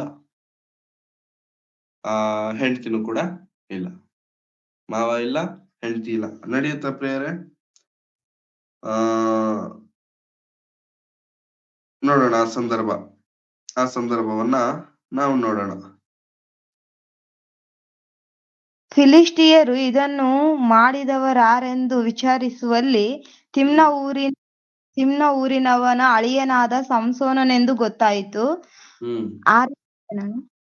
ಅವನ ಮಾವನು ಅವನ ಹೆಂಡತಿಯನ್ನು ಬೇರೊಬ್ಬನಿಗೆ ಕೊಟ್ಟು ಬಿಟ್ಟದ್ದೇ ಇದಕ್ಕೆ ಕಾರಣವೆಂದು ಅವರು ತಿಳಿದು ಬಂದು ಆಕೆಯನ್ನು ಆಕೆಯ ತಂದೆಯನ್ನು ಸುಟ್ಟು ಬಿಟ್ಟರು. ಸಂಸೋನನವರಿಗೆ, ನೀವು ಹೀಗೆ ಮಾಡಿದರಿಂದ ನಾನು ನಿಮಗೆ ಮುಯ್ಯಿ ತೀರಿಸದೆ ಬಿಡುವುದಿಲ್ಲ ಎಂದು ಹೇಳಿ ಅವರ ತೊಡೆ ಸೊಂಟಗಳನ್ನು ಮುರಿದು ಅವರನ್ನು ಸಂಹರಿಸಿ ತಾನು ಹೋಗಿ ಏಟಾಮ್ ಗಿರಿಯ ಗುಹೆಯಲ್ಲಿ ವಾಸ ಮಾಡಿದನು. ನನ್ನ ಹೆಂಡತಿನೇ ಸಾಯಿಸ್ತೀರೇನ್ರು ನೀವು? ನಾನ್ ಪ್ರೀತಿ ಎಷ್ಟು ಹೆಂಡತಿ ಅಲ್ದೆ ಹೋದ್ರು, ಹೌದಾ, ಎಷ್ಟು ಹೆಂಡತಿ ಅಲ್ದೆ ಹೋದ್ರು ಕೂಡ ಪ್ರೀತಿ ಮಾಡಿದಾನಲ್ಲ, ಲವ್ ಅಟ್ ಫಸ್ಟ್ ಸೈಟ್ ಆಗಿದೆಯಲ್ಲ, ಮದ್ವೆ ಮಾಡ್ಬೇಕಂತ ಅನ್ಕೊಂಡಲ್ಲ. ಸೊಂಟ ಮುರಿದಾಕಿ, ತೊಡೆ ಮುರಿದಾಕಿ ಬಂದವರೆಲ್ಲರೂ ಯಾರ್ಯಾರಾದ್ರೂ ಇದಕ್ಕೆ ಕಾರಣರೋ, ಯಾರ್ಯಾರಾದ್ರೂ ಇದ್ರಲ್ಲಿ ಸೇರ್ಕೊಂಡಿದಾರ, ಎಲ್ಲಾರ ಸೊಂಟ ಮುಗ್ದೆ ಜೀವನದಲ್ಲಿ ನಡಿಯಕ್ ಆಗಲ್ಲ. ಮುರಿದಾಕಿ ಹೋಗ್ಬಿಟ್ಟು ಎಲ್ಲಿ ರೆಸ್ಟ್ ಮಾಡ್ತಿದ್ದಾನೆ? ಏಟಾಮ್ ಗಿರಿಯಲ್ಲಿ ಒಂದು ಗುಹೆಯಲ್ಲಿ ರೆಸ್ಟ್ ಮಾಡ್ತಿದ್ದಾನೆ. ಇವಾಗ ಮತ್ತೆ ಫಿಲಿಸ್ಟಿಯರ್ ಎಲ್ಲರೂ ಓಡ್ ಬಂದ್ರು. ಎಲ್ಲಿಗೆ? ಯಹೂದ್ಯರ ಹತ್ರಕ್ಕೆ ಓಡ್ ಬಂದು, ಏನ್ ನಿಮ್ ಮೌನಿ ತರ ಏನ್ ನಮ್ ಜೊತೆಗೆ ಯುದ್ಧ ಮಾಡ್ಬೇಕಂತ ಅನ್ಕೊಂಡಿದಾನ? ನಾವಂದ್ರೆ ಭಯ ಇಲ್ವಾ ನಿಮ್ಗೆ ಅಂತ ಹೇಳಿ ದೊಡ್ಡವ್ರ ಹತ್ರ ಮಾತಾಡಿದ್ರೆ, ದೊಡ್ಡವರೆಲ್ಲರೂ ಹೋಗ್ತಾರೆ ಎಲ್ಲಿಗೆ? ಸಂಸೋನನಿರೋ ಜಾಗಕ್ಕೆ. ಎಲ್ಲಿದ್ದಾನೆ ಸಂಸೋನನು? ಏಟಾಮ್ ಅಲ್ಲಿ ಒಂದು ಗುಹೆಯಲ್ಲಿ ಇದ್ದಾನೆ, ಗಿರಿಯ ಮೇಲೆ, ಬೆಟ್ಟದ ಮೇಲೆ. ಈ ಗುಹೆಯಲ್ಲಿರಬೇಕಾದ್ರೆ ಸಂಸೋನನ್ ಹತ್ರ ದೊಡ್ಡವರೆಲ್ಲರೂ ಹೋಗ್ತಾರಪ್ಪ, ಏನ್ ಈ ತರ ಮಾಡಿ ನಮ್ಗೆ ತಲೆ ಮೇಲೆ ತಂದ್ಬಿಟ್ಟಿದ್ಯಾ? ಅವ್ರು ನಿನ್ನನ್ನ ಕೇಳ್ತಿದಾರೆ, ನಿನ್ನನ್ನ ಕರ್ಕೊಂಡೋಗ್ಬಿಟ್ಟು ಅವ್ರಿಗೆ ಕೊಟ್ಬಿಡ್ತೀವಿ, ನೀವೇನಾದ್ರೂ ಮಾಡ್ಕೊಳ್ಳಿ ಅಂತಂದ್ರೆ, ಸರಿ ಆಯ್ತು, ನೀವು ನನ್ನ ಮೇಲೆ ಬಿದ್ದು ನನ್ನ ಸಾಯಿಸಲ್ಲ ಅಂತ ಮಾತ್ಕೊಡಿ. ಇಲ್ಲ, ನಾವ್ ಯಾರು ನಿನ್ನನ್ನ ಸಾಯ್ಸಕ್ ಬಂದಿಲ್ಲ, ನಿನ್ನನ್ನ ಯಾರು ಏನು ಮುಟ್ಟೋದಿಲ್ಲ, ಜಸ್ಟ್ ಹೊಸದಾಗಿ ನೇದಿರುವಂತಹ ಹಗ್ಗಗಳನ್ನ ತಂದಿದ್ದೇವೆ, ಅವುಗಳನ್ನ ಕಟ್ತೀವಿ. ಆ ಕಟ್ಟು ನಿನ್ನನ್ನ ಕರ್ಕೊಂಡೋಗಿ ಅವ್ರಿಗೆ ಒಪ್ಪಿಸ್ಕೊಡ್ತೀವಿ. ನೀನುಂಟು ಅವ್ರುಂಟು, ಏನಾದ್ರು ಮಾಡ್ಕೊಳ್ಳಿ. ಸರಿ ಆಯ್ತು, ತಂದ್ರು, ಹೊಸದಾಗಿ ನೇದಿರುವಂತ ಹಗ್ಗಗಳನ್ನ ತಂದ್ರು, ಕಟ್ಟಿರುವಂತವನನ್ನ ಕರ್ಕೊಂಡು ಹೋಗ್ತಿದ್ದಾರೆ. ಇವನನ್ನ ಕಟ್ಟಿರೋದನ್ನ ನೋಡಿದ ತಕ್ಷಣ ಫಿಲಿಸ್ಟಿಯರಿಗೆ ಫುಲ್ ಖುಷಿ. ಅಯ್ಯೋ, ನನ್ನ ಶತ್ರು ಸಿಕ್ಬಿಟ್ರು, ನಮ್ಮನ್ನ ಹಾಳು ಮಾಡಿದವನು, ನಮ್ಗೆ ಲಾಸ್ ಮಾಡಿದವನು ಸಿಕ್ಬಿಟ್ಟಿದ್ದಾನೆ ಅಂತ ಹೇಳಿ ಅವ್ರು ಖುಷಿ ಪಟ್ಟಾಗ, ಅವ್ರನ್ನ ನೋಡಿದ ತಕ್ಷಣ ಅವ್ರು ಖುಷಿ ಪಡ್ತಿದ್ದಷ್ಟೊತ್ತು ಜಾಸ್ತಿ ಹೊತ್ತಿರ್ಲಿಲ್ಲ ಅವ್ರ ಖುಷಿ. ದೇವರ ಆತ್ಮನವನ ಮೇಲೆ ಬರುವಂತದ್ದು. ದೇವರ ಆತ್ಮನು 14ನೇ ವಚನ. ಸಂಸೋನನು ಲೇಯಿಯ ಸಮೀಪಕ್ಕೆ ಬರಲು ಯೆಹೋವನ ಆತ್ಮ ಫಿಲಿಷ್ಟಿಯರು ಅವನನ್ನು ಕಂಡು ಆರ್ಭಟಿಸಿದರು. ಯೆಹೋವನ ಆತ್ಮವು ಅವನ ಮೇಲೆ ಬಂದದರಿಂದ ಅವನ ರೆಟ್ಟೆಗಳಿಗೆ ಸುತ್ತಲೂ ಕಟ್ಟಿದ ಹಗ್ಗಗಳು ಸುಟ್ಟ ಸೆಣಬಿನ ಹಾಗಾದವು. ಕೈಗೆ ಹಾಕಿದ ಬೇಡಿಗಳು ಕಳಚಿ ಬಿದ್ದವು. ಅಲ್ಲಿ ಒಂದು ಕತ್ತೆಯ ದವಡೆ ಎಲುಬು ಬಿದ್ದಿತ್ತು, ಅದು ಇನ್ನೂ ಹಸಿಯಿತ್ತು. ಅವನು ಅದನ್ನು ತೆಗೆದುಕೊಂಡು ಅದರಿಂದ 1000 ಜನರನ್ನು ಹತಿಸಿಬಿಟ್ಟು ಸಾಕು. ಸೊ ಯೆಹೋವನ ಆತ್ಮನವನ ಮೇಲೆ ಬಂದದರಿಂದ ಅವನಿಗೆ ಕಟ್ಟಿರುವಂತಹ ಹಗ್ಗಗಳನ್ನ ಸುಮ್ಮನೆ ಗಂಧ ಅಷ್ಟೇ ಸುಟ್ಟೋಗಿರುವಂತ ಸೆಣಬಿಗಳಂತೆ ಆದ್ವು. ಅವರ ಕೈಗಳಿಗೆ ಕಟ್ಟಲ್ಪಟ್ಟಿರುವಂತ ಆ ಒಂದು ಏನಂತಾರೆ ಅದನ್ನ, ಏನಂತ ಬರೆಯಲ್ಪಟ್ಟಿದೆ, ಹಗ್ಗಗಳು ಸುಟ್ಟು ಹೋದವು. ಕೈಗಳಿಗೆ ಹಾಕಿರುವಂತ ಬೇಡಿಗಳು ಕಳಚಿ ಬಿದ್ದವು. ಇಮ್ಮಿಡಿಯೇಟ್ ಆಗಿ ಕತ್ತೆ ದವಡೆ ಇತ್ತಂತೆ. ಕತ್ತೆ ದವಡೆ ಸತ್ತೋಗಿರುವಂತ ಕತ್ತೆ ದವಡೆ ಇನ್ನೂ ಹಸಿದಾಗಿತ್ತು. ತಗೊಂಡ್ ಎಷ್ಟು ಮಂದಿನ ಸಾಯಿಸಿದಾನೆ? 1000 ಮಂದಿ. ಅರ್ಥ ಮಾಡ್ಕೊಳ್ಳಿ, ಸಂಸೋನನ ಹಿಡ್ಕೊಂಡು ಬರೋದಕ್ಕೆ ಎಷ್ಟ್ ಜನ ಬಂದಿದ್ದಾರೆ ಫಿಲಿಸ್ಟಿಯರ್? ಹಂಗಾದ್ರೆ ಎಷ್ಟ್ ಜನ ಬಂದಿದ್ದಾರೆ? 1000 ಮಂದಿ ಬಂದಿದ್ದಾರೆ ಒಬ್ಬನನ್ನ ಹಿಡ್ಕೊಂಡು ಹೋಗೋದಕ್ಕೆ. ಒಬ್ಬನ ಮೇಲಿರುವಂತ ಕೋಪಕ್ಕೆ ಕತ್ತೆ ದವಡೆ ತಗೊಂಡು 1000 ಮಂದಿಯನ್ನ ಹೊಡೆದ ಸಿನಿಮ್ಯಾಟಿಕ್ ರೇಂಜ್. ಇಮ್ಯಾಜಿನ್ ಮಾಡ್ಕೊಂಡ್ರೆ ದೊಡ್ಡ ಸಿನಿಮಾ. ಕತ್ತೆ ದವಡೆ ತಗೊಂಡು ಹೊಡಿತಿದ್ದಾನೆ. ಯೆಹೋವನ ಆತ್ಮನ ಆತನನ್ನ ಬಲಪಡಿಸಿದ್ರಿಂದ. ಇದು ಮನುಷ್ಯರಿಗೆ ಅಸಾಧ್ಯನೇ. ಕೇಳಲಿಕ್ಕೆ ನಮ್ಗೂ ಆಗತ್ತಾ ಪ್ರೇರೆ? ದೇವರು ಜೊತೆಲಿದ್ದರೆ ಎಲ್ಲವೂ ಕೂಡ ನಡೀತದೆ. ಸಂಸೋನನ ಜೀವನದಲ್ಲಿ ಅದೇ ನಡೀತು. ದೇವರ ಜೊತೆಗಾರನಾಗಿದ್ದ, ನಡೆಸ್ಕೊಂಡು ಹೋಗ್ತಿದ್ದಾರೆ ದೇವರು. ಸೊ ಈ ರೀತಿಯಲ್ಲಿ ಕತ್ತೆ ದವಡೆಯನ್ನ ಹೊಡೆದ ಮೇಲೆ ಮತ್ತೆ ದೇವರ ಹತ್ರ ಕೇಳ್ತಿದ್ದಾನೆ, ಸ್ವಾಮಿ ನನ್ಗೆ ತುಂಬಾ ದಾಹ ಆಗ್ತಿದೆ, ಸಾಯೋ ತರ ಆಗ್ತಿದ್ದೇನೆ ಅಂತಂದ ತಕ್ಷಣ ಇಮ್ಮಿಡಿಯೇಟ್ ಆಗಿ ದೇವರು ಅಲ್ಲಿ ನೀರ್ ತೋಡು, ನಿನಗೆ ನೀರ್ ಬರುತ್ತೆ ಅಂತ ಹೇಳಿದ್ರೆ ನೀರು ಕುಡಿದ ಮೇಲೆ ಏನಾಗುತ್ತೆ ಅಂತಂದ್ರೆ, ಅವನು ಇವಾಗ ಫಿಲಿಸ್ಟಿಯರು, ಇಸ್ರಾಯೇಲ್ಯರು, ಯಹೂದ್ಯರು ಏನಾಗ್ಬಿಟ್ಟಿದ್ದಾರೆ? ಹೆವಿ ಶತ್ರುಗಳಾಗ್ಬಿಟ್ಟಿದ್ದಾರೆ. ಎಷ್ಟು ಶತ್ರು! ನಮ್ಮವ್ರನ್ನ ಸಾಯಿಸಿದ್ದಾನೆ, ನಮ್ಮವ್ರನ್ನ ಕೊಂದಿದ್ದಾನೆ, ನಮ್ಮವ್ರ ಸೊಂಟಗಳನ್ನ ಮುರಿದಿದ್ದಾನೆ, 1000 ಮಂದಿಯನ್ನ ಸಾಯಿಸಿದ್ದಾನೆ. ಇಷ್ಟೆಲ್ಲ ಆದ್ಮೇಲೆ ಶತ್ರುತ್ವ ಜಾಸ್ತಿ ಆಯ್ತು. ದೇವರ ಪ್ರಣಾಳಿಕೆಯಲ್ಲಿ ಶುರುವಾಯ್ತು, ದೇವರ ಆಲೋಚನೆಯಲ್ಲಿ ಶುರುವಾಯ್ತು. ಅವಾಗ ಒಂದು ದಿನ ಗಾಜಾ ಎನ್ನುವಂತ ಊರಿನಲ್ಲಿ ಒಂದು ಸಂದರ್ಭ ನಡೆಯುತ್ತೆ. 16ನೇ ಅಧ್ಯಾಯ 1ನೇ ವಚನ. ತರುವಾಯ ಸಂಸೋನನು ಗಾಜಕ್ಕೆ ಹೋಗಿ ಅಲ್ಲಿ ಒಬ್ಬ ಸೂಳೆಯನ್ನು ಕಂಡು ಅವಳ ಬಳಿಗೆ ಹೋದನು. ಸಂಸೋನನು ಬಂದಿರುವುದು ಗಾಜದವರಿಗೆ ಗೊತ್ತಾಗಲು ಅವರು ಬಂದು ಅವನನ್ನು ಸುತ್ತಿಕೊಂಡರು. ಸೂರ್ಯೋದಯವಾಗುತ್ತಲೇ ಅವನನ್ನು ಕೊಂದು ಹಾಕೋಣ ಎಂದುಕೊಂಡು ರಾತ್ರಿಯೆಲ್ಲ ಊರು ಬಾಗಿಲಲ್ಲಿ ಹೊಂಚಿ ನೋಡುತ್ತಾ ಸುಮ್ಮನಿದ್ದರು. ಸಂಸೋನನು ಮಲಗಿ ಮಧ್ಯರಾತ್ರಿಯಲ್ಲೆದ್ದು ಊರು ಬಾಗಿಲಿನ ಕದಗಳನ್ನು ಅದರ 2 ನಿಲುವು ಪಟ್ಟಿಗಳನ್ನು ಅಗುಳಿಗಳನ್ನು ಕಿತ್ತು ಹೆಗಲದ ಮೇಲೆ ಹೊತ್ತುಕೊಂಡು ಹೋಗಿ ಹೆಬ್ರೋನಿನ ಎದುರಿಗಿರುವ ಪರ್ವತದ ಶಿಖರದ ಮೇಲೆ ಇಟ್ಟನು. Thank you sister. So Gaza ಎನ್ನುವಂತ ಊರಿನಲ್ಲಿ ಒಂದು ಸ್ತ್ರೀಯನ್ನ ನೋಡ್ತಾನೆ. ಆ ಸ್ತ್ರೀ ಜೊತೆಗೆ ರಾತ್ರಿ ಇರ್ತಾನೆ. ಇವನ್ ಬಂದಿದ್ದಾನೆ ಎನ್ನುವಂತ ವಿಷಯ ಗಾಜಾದವ್ರಿಗೆ ಗೊತ್ತಾಗುತ್ತೆ. ಸೊ ಇವನ್ ಬಂದಿರೋದು ಹೆಂಗ್ ಬಂದಿರ್ತಾನೆ? ಮುಖದ್ವಾರ ಅಂತಂದ್ರೆ ಮೇನ್ ಡೋರ್. ಊರಿದೆ ಅಂತಂದ್ರೆ ಆ ಊರಿಗೆ ಒಂದು ಮೇನ್ ಡೋರ್ ಇರುತ್ತೆ. ಸೊ ಆ ಮೇನ್ ಡೋರ್ ಒಳಗಿಂದಾನೆ ಎಂಟರ್ ಆಗ್ಬೇಕು. ಹೋಗ್ಬೇಕು ಅಂತಂದ್ರು ಕೂಡ ಅದರಿಂದಾನೆ ಎಕ್ಸಿಟ್ ಆಗ್ಬೇಕು. ಸೊ ಇವ್ರು ಡೋರ್ ಹತ್ರ ಕಾಯ್ಕೊಂಡಿದ್ದಾರೆ. ಇವನು ಹೋಗ್ತಿದ್ದಂಗೆ ಇವ್ನ ಹಾಕ್ಬಿಡ್ಬೇಕು, ಇವನ್ನ ಸಾಯಿಸ್ಬಿಡ್ಬೇಕು, ಇವನ್ನ ಕೊಂದು ಬಿಡ್ಬೇಕು ಅಂತ. ಆದ್ರೆ ಇವನು ಮಧ್ಯರಾತ್ರಿಯಲ್ಲೇ ಎದ್ದು ಡೋರ್ ಓಪನ್ ಮಾಡ್ಕೊಂಡು ಹೋಗಿದ್ದಾನೆ ಅಂತ ಇಲ್ಲಿ ಬಯಸಿಲ್ಲ. ಡೋರ್ ಓಪನ್ ಮಾಡ್ಕೊಂಡು ಅವ್ರಿಗೆ ಸಿಗದಿರ ಹೋಗಿದ್ದಾನೆ ಅಂತ ಇಲ್ಲ. ಏನ್ ಮಾಡಿದಾನೆ ಅಂತ ಪ್ರಿಯರೇ? ಕದವನ್ನು ಅಂತಂದ್ರೆ ಬಾಗಿಲಿಗಿರುವಂತ ಏನಂತಾರೆ, ರಾತ್ರಿ ಎಲ್ಲ ಊರು ಬಾಗಿಲಿನ ಹೊಂಚೆಯಲ್ಲಿ ಸುಮ್ಮನಿದ್ದರು. ಸಂಸೋನನು ಮಲಗಿ ಮಧ್ಯರಾತ್ರಿಯಲ್ಲಿ ಎದ್ದು ಊರು ಬಾಗಿಲಿನ ಕದಗಳನ್ನು, ಅದರ 2 ನಿಲುವು ಪಟ್ಟಿಗಳನ್ನು, ಅಗುಳಿಗಳನ್ನು ಕಿತ್ತು. ನಮ್ ಮನೆಗೆ ಹಾಕಿರೋ ಡೋರ್ನ ನಾವು ಅಲಾಡ್ಸಕ್ ಆಗಲ್ಲ. ನಮ್ ಮನೆಗೆ ಹಾಕಿರೋ ಡೋರ್ನ ನಾವು ಕಿತ್ತಾಕಕ್ಕಾಗಲ್ಲ. ಊರ್ ಬಾಗ್ಲು, ಮನೆ ಡೋರ್ ಅಲ್ಲ, ಊರ್ ಬಾಗ್ಲು ಎಷ್ಟಡಿ ಉದ್ದ ಇರುತ್ತೆ, ಎಷ್ಟು ಬಲವಾಗಿರುತ್ತೆ, ಎಷ್ಟು ಭಾರವಾಗಿರುತ್ತೆ ಅದು. ಅದನ್ನೇನ್ ಮಾಡದಂತೆ ಪ್ರಿಯರೇ, ಬಾಗಿಲನ್ನು ಕಿತ್ತು, ಹಲಗುಗಳನ್ನ ಕಿತ್ತು, ಎರಡನ್ನ ಕಿತ್ತು ಏನ್ ಮಾಡಿದಾನೆ, ಕಿತ್ತು ಹೋಗ್ಬಿಟ್ಟಿದಾನೆ ಅಂತಂದ್ರೆ ಇಲ್ಲ. ಕಿತ್ತು ಹೋಗ್ಬಿಟ್ಟಿದಾನೆ ಅಂತಂದ್ರೆ ಇಲ್ಲ. ಕಿತ್ತು ಅದನ್ನ ಹೆಗಲಿನ ಮೇಲೆ ಹಾಕಿಕೊಂಡು ಎಲ್ಲಿವರೆಗೂ ಹೋಗ್ತಿದ್ದಾನೆ, ಎಲ್ಲಿವರೆಗೂ ಹೋಗ್ತಿದ್ದಾನೆ ನೋಡಿ ಪ್ರಿಯರೇ, ಹೆಬ್ರೋನಿನ ಎದುರಿಗಿರುವ ಪರ್ವತದ ಶಿಖರದ ಮೇಲೆ ಇಟ್ಟನು. ಕಿತ್ತಾಕಿದಾನೆ ಅಂತಂದ್ರೆ ಅದು ಬೇರೆ ವಿಷಯ. ಅದನ್ನ ತಗೊಂಡು ಭುಜದ ಮೇಲೆ ಇಟ್ಕೊಂಡು ಶಿಖರವನ್ನ ಹತ್ತಿ ಆ ಶಿಖರದ ಮೇಲೆ ಇಟ್ಟಿದ್ದಾನೆ ಅಂತಂದ್ರೆ, ಒನ್ಸ್ ಥಿಂಕ್ ಮಾಡಿ, ಸಂಸೋನನ್ನ ಹೇಗೆ ನಾವು ಇಮ್ಯಾಜಿನ್ ಮಾಡ್ಕೊಳ್ಬಹುದು, ಸಂಸೋನನ ಬಾಡಿ ಹೆಂಗಿರಬಹುದು. ಬೇರೆ ಸಂಸೋನನು ಬಹಳ ಶಕ್ತಿವಂತನು, ಬಹಳ ಬಲವಂತನು. ಅದನ್ನ ನೋಡಿದ್ರೆ ಯಾವನಾದ್ರೂ ಅಲ್ಲಿ ಮಲಗಿರುವಂತವ್ರು ಅಷ್ಟ್ ಜನ ಇದಾರಲ್ಲ, ಕಾಯ್ಕೊಂಡಿದಾರಲ್ಲ ಗಾಜಾದಲ್ಲಿ, ಯಾರಾದ್ರೂ ಬಂದು ಸಂಸೋನ ಟಚ್ ಮಾಡಕ್ಕಾಗತ್ತಾ? ಟಚ್ ಮಾಡಕ್ಕಾಗತ್ತ? No one. ಯಾರು ಧೈರ್ಯ ಮಾಡ್ಲಿಕ್ಕೆ ಹೋಗಿಲ್ಲ. ಯಾಕಂತಂದ್ರೆ ಅವನು ಕಿತ್ತಾಕ್ತಿರುವಂತದ್ ಏನು? ಊರ್ ಬಾಗ್ಲು, ಊರ್ ಬಾಗಿಲನ್ನ ಕಿತ್ತಾಕ್ತಿದ್ದಾನೆ, ದ್ವಾರಗಳನ್ನ ಕಿತ್ತಾಕ್ತಿದ್ದಾನೆ, ಅದನ್ನ ಭುಜದ ಮೇಲೆ ಇಟ್ಕೊಂಡು ನಡ್ಕೊಂಡು. ಏನ್ ಇವನ್ ಮನುಷ್ಯನ? ಇವನು ಇದು ಮನುಷ್ಯರಿಗೆ ಆಗೋ ಕೆಲ್ಸನೇನಾ? ಏನ್ ಮನುಷ್ಯನ ಹೆಂಗ್ ಹೆಂಗ್ ಹೆಂಗ್ ತಗೊಂಡ್ ಹೋಗ್ತಿದ್ದಾನೆ ಇದನ್ನ? ಸಂಸೋನನ ಬಲ, ಸಂಸೋನನ ಶಕ್ತಿ. ಅದೇ ನಾನು ಮೊದಲೇ ಹೇಳಿದೆ, ಸಂಸೋನದಲ್ಲಿ ನಡೆದಿರುವಂತ ಯಾವ್ದು ಕೂಡ ರಿಯಲ್ ಆಗಿ ನಮಗ್ ಕಾಣಿಸಲ್ಲ, ಒರಿಜಿನಲ್ ತರ ನಮಗ್ ಕಾಣಿಸಲ್ಲ, ಎಲ್ಲ ಡೂಪ್ಲಿಕೇಟ್. ಸ್ಟಿಲ್ ದೇವರ ಸಹಾಯದಿಂದ ಸಂಸೋನನ ಇದನ್ನೆಲ್ಲ ಮಾಡಿದೆ. ಇದೆಲ್ಲ ಆದ್ಮೇಲೆ ಮತ್ತೆ ಇನ್ನೊಂದು ಊರಿಗೆ ಹೋಗ್ತಾರೆ. 4ನೇ ವಚನ.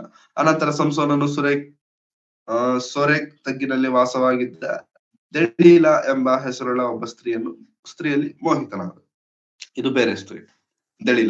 ದೆಲೀಲರ ಹತ್ರ ಬರ್ತಿದ್ದಾನೆ. ಆ ಹುಡುಗಿ ಚೆನ್ನಾಗಿದ್ದಾಳೆ. ನೋಡಿದ ತಕ್ಷಣ same love at first sight, ಮೋಹಿತನಾಗಿದ್ದಾನೆ. ಇವಾಗ ದೆಲೀಲ ಹತ್ರ ಇದ್ದಾನೆ ಅನ್ನುವಂತ ವಿಷಯ ಫಿಲಿಸ್ಟಿಯರಿಗೆ ಗೊತ್ತಾಯ್ತು.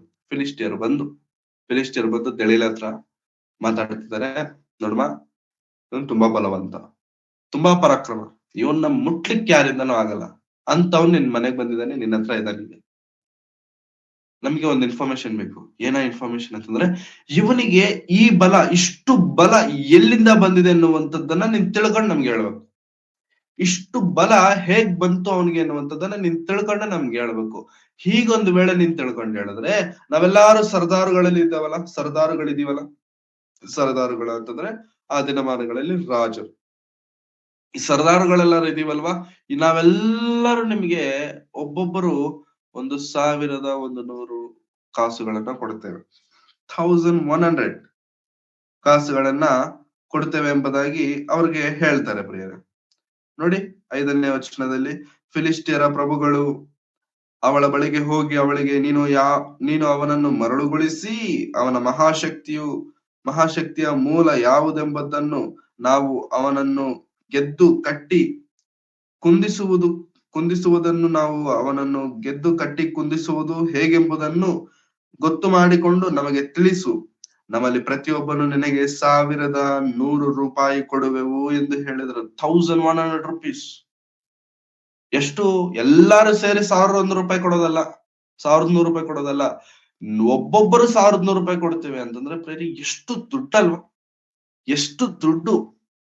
ನಾವು ತುಂಬಾ ಸತಿ ಹೇಳ್ತಿರ್ತೇವೆ ಪ್ರಿಯರೇ, ನಮ್ ತಾತ ನಮ್ಮ ಹಳೆಯ ಜಾಗ ಇತ್ತು, ಅದನ್ನ ಮಾರ್ಬಿಟ್ಟ ಅಂತ. ಎಷ್ಟಕ್ ಮಾರ್ದ? 400 ರೂಪಾಯಿಗೋ 4,000 ರೂಪಾಯಿಗೋ ಮಾರ್ಬಿಟ್ಟ. 400 ರೂಪಾಯಿಗೋ 4,000 ಮಾರ್ಬಿಟ್ಟ. ಇವಾಗ ಅದೇ ಸ್ಥಳದ ಪಕ್ಕದಲ್ಲಿ ಹೈವೇ ಬಂದ್ಬಿಟ್ಟೈತೆ. ಇವಾಗ ಅದ್ರ ವ್ಯಾಲ್ಯೂ 4 ಕೋಟಿ ಆಗ್ಬಿಟ್ಟೈತೆ. ನಮ್ ತಾತ ಅವತ್ತು 4,000 400 ರೂಪಾಯಿಗ ಮಾರದೆ ಹೋಗಿದ್ದಿದ್ರೆ ಇವತ್ತು ಅದ್ರ ವ್ಯಾಲ್ಯೂ 4 ಕೋಟಿ ಆಗ್ತಿತ್ತು. ಹೌದಾ? ಸೊ ದೆಳೇಳರಿಗೆ ಕೊಡುತ್ತೇವೆ ಎಂದು ಹೇಳುತ್ತಿರುವಂತ ವ್ಯಾಲ್ಯೂ ಎಷ್ಟು ಗೊತ್ತಾ ಪ್ರಿಯರೇ? 1,100 ರೂಪೀಸ್ ಪರ್ ಪರ್ಸನ್. ಅವ್ರು 10 ಜನ ಇದ್ದಿದ್ರೆ 10,000 1,000 ರೂಪಾಯಿ. ಹೌದಾ? ಸೊ ಇಷ್ಟು ವ್ಯಾಲ್ಯೂಬಲ್ ಇದು ಅವ್ರಿಗೆ ಬಂದಿದ ತಕ್ಷಣ ದೆಳೇಳರಿಗೆ ತುಂಬಾ ಆಸೆ ಪಟ್ಟು ಸ್ಟಾರ್ಟ್ ಮಾಡಿದ್ಲು. ಮಲಗಿಸ್ಕೊಂಡು, ಮಲಗ್ಬೇಕಾದಾಗೆಲ್ಲ ಹೇಳ್ತಾಳೆ, ಕೇಳ್ತಾಳೆ, ನೀನ್ ಇಷ್ಟು ಬಲವಂತನಲ್ವಾ, ಎಲ್ಲಿಂದ ಬಂತು ನಿನಗೆ ಈ ಬಲ, ಹೇಗ್ ಬಂತು ನಿನಗೆ ಈ ಬಲ ಅಂತ ಕೇಳಿದ್ರೆ ಸಂಸೋನ ಹೇಳಲ್ಲ. ಒಂದು ದಿನ ಕತೆ ಹೇಳ್ತಾನೆ. ಏನ್ ಕತೆ ಹೇಳ್ತಾನೆ ನೋಡಿ, ಏನ್ ಕತೆ ಹೇಳ್ತಾನೆ. 7ನೇ ವಚನ. ಕರುಳಿನ 7 ಹಸಿ ತಂತಿಗಳಿಂದ ನನ್ನನ್ನು ಕಟ್ಟಿದರೆ ನಾನು ಬಲಹೀನನಾಗಿ ಬೇರೆಯವರಂತೆ ಆಗ್ತೇನೆ.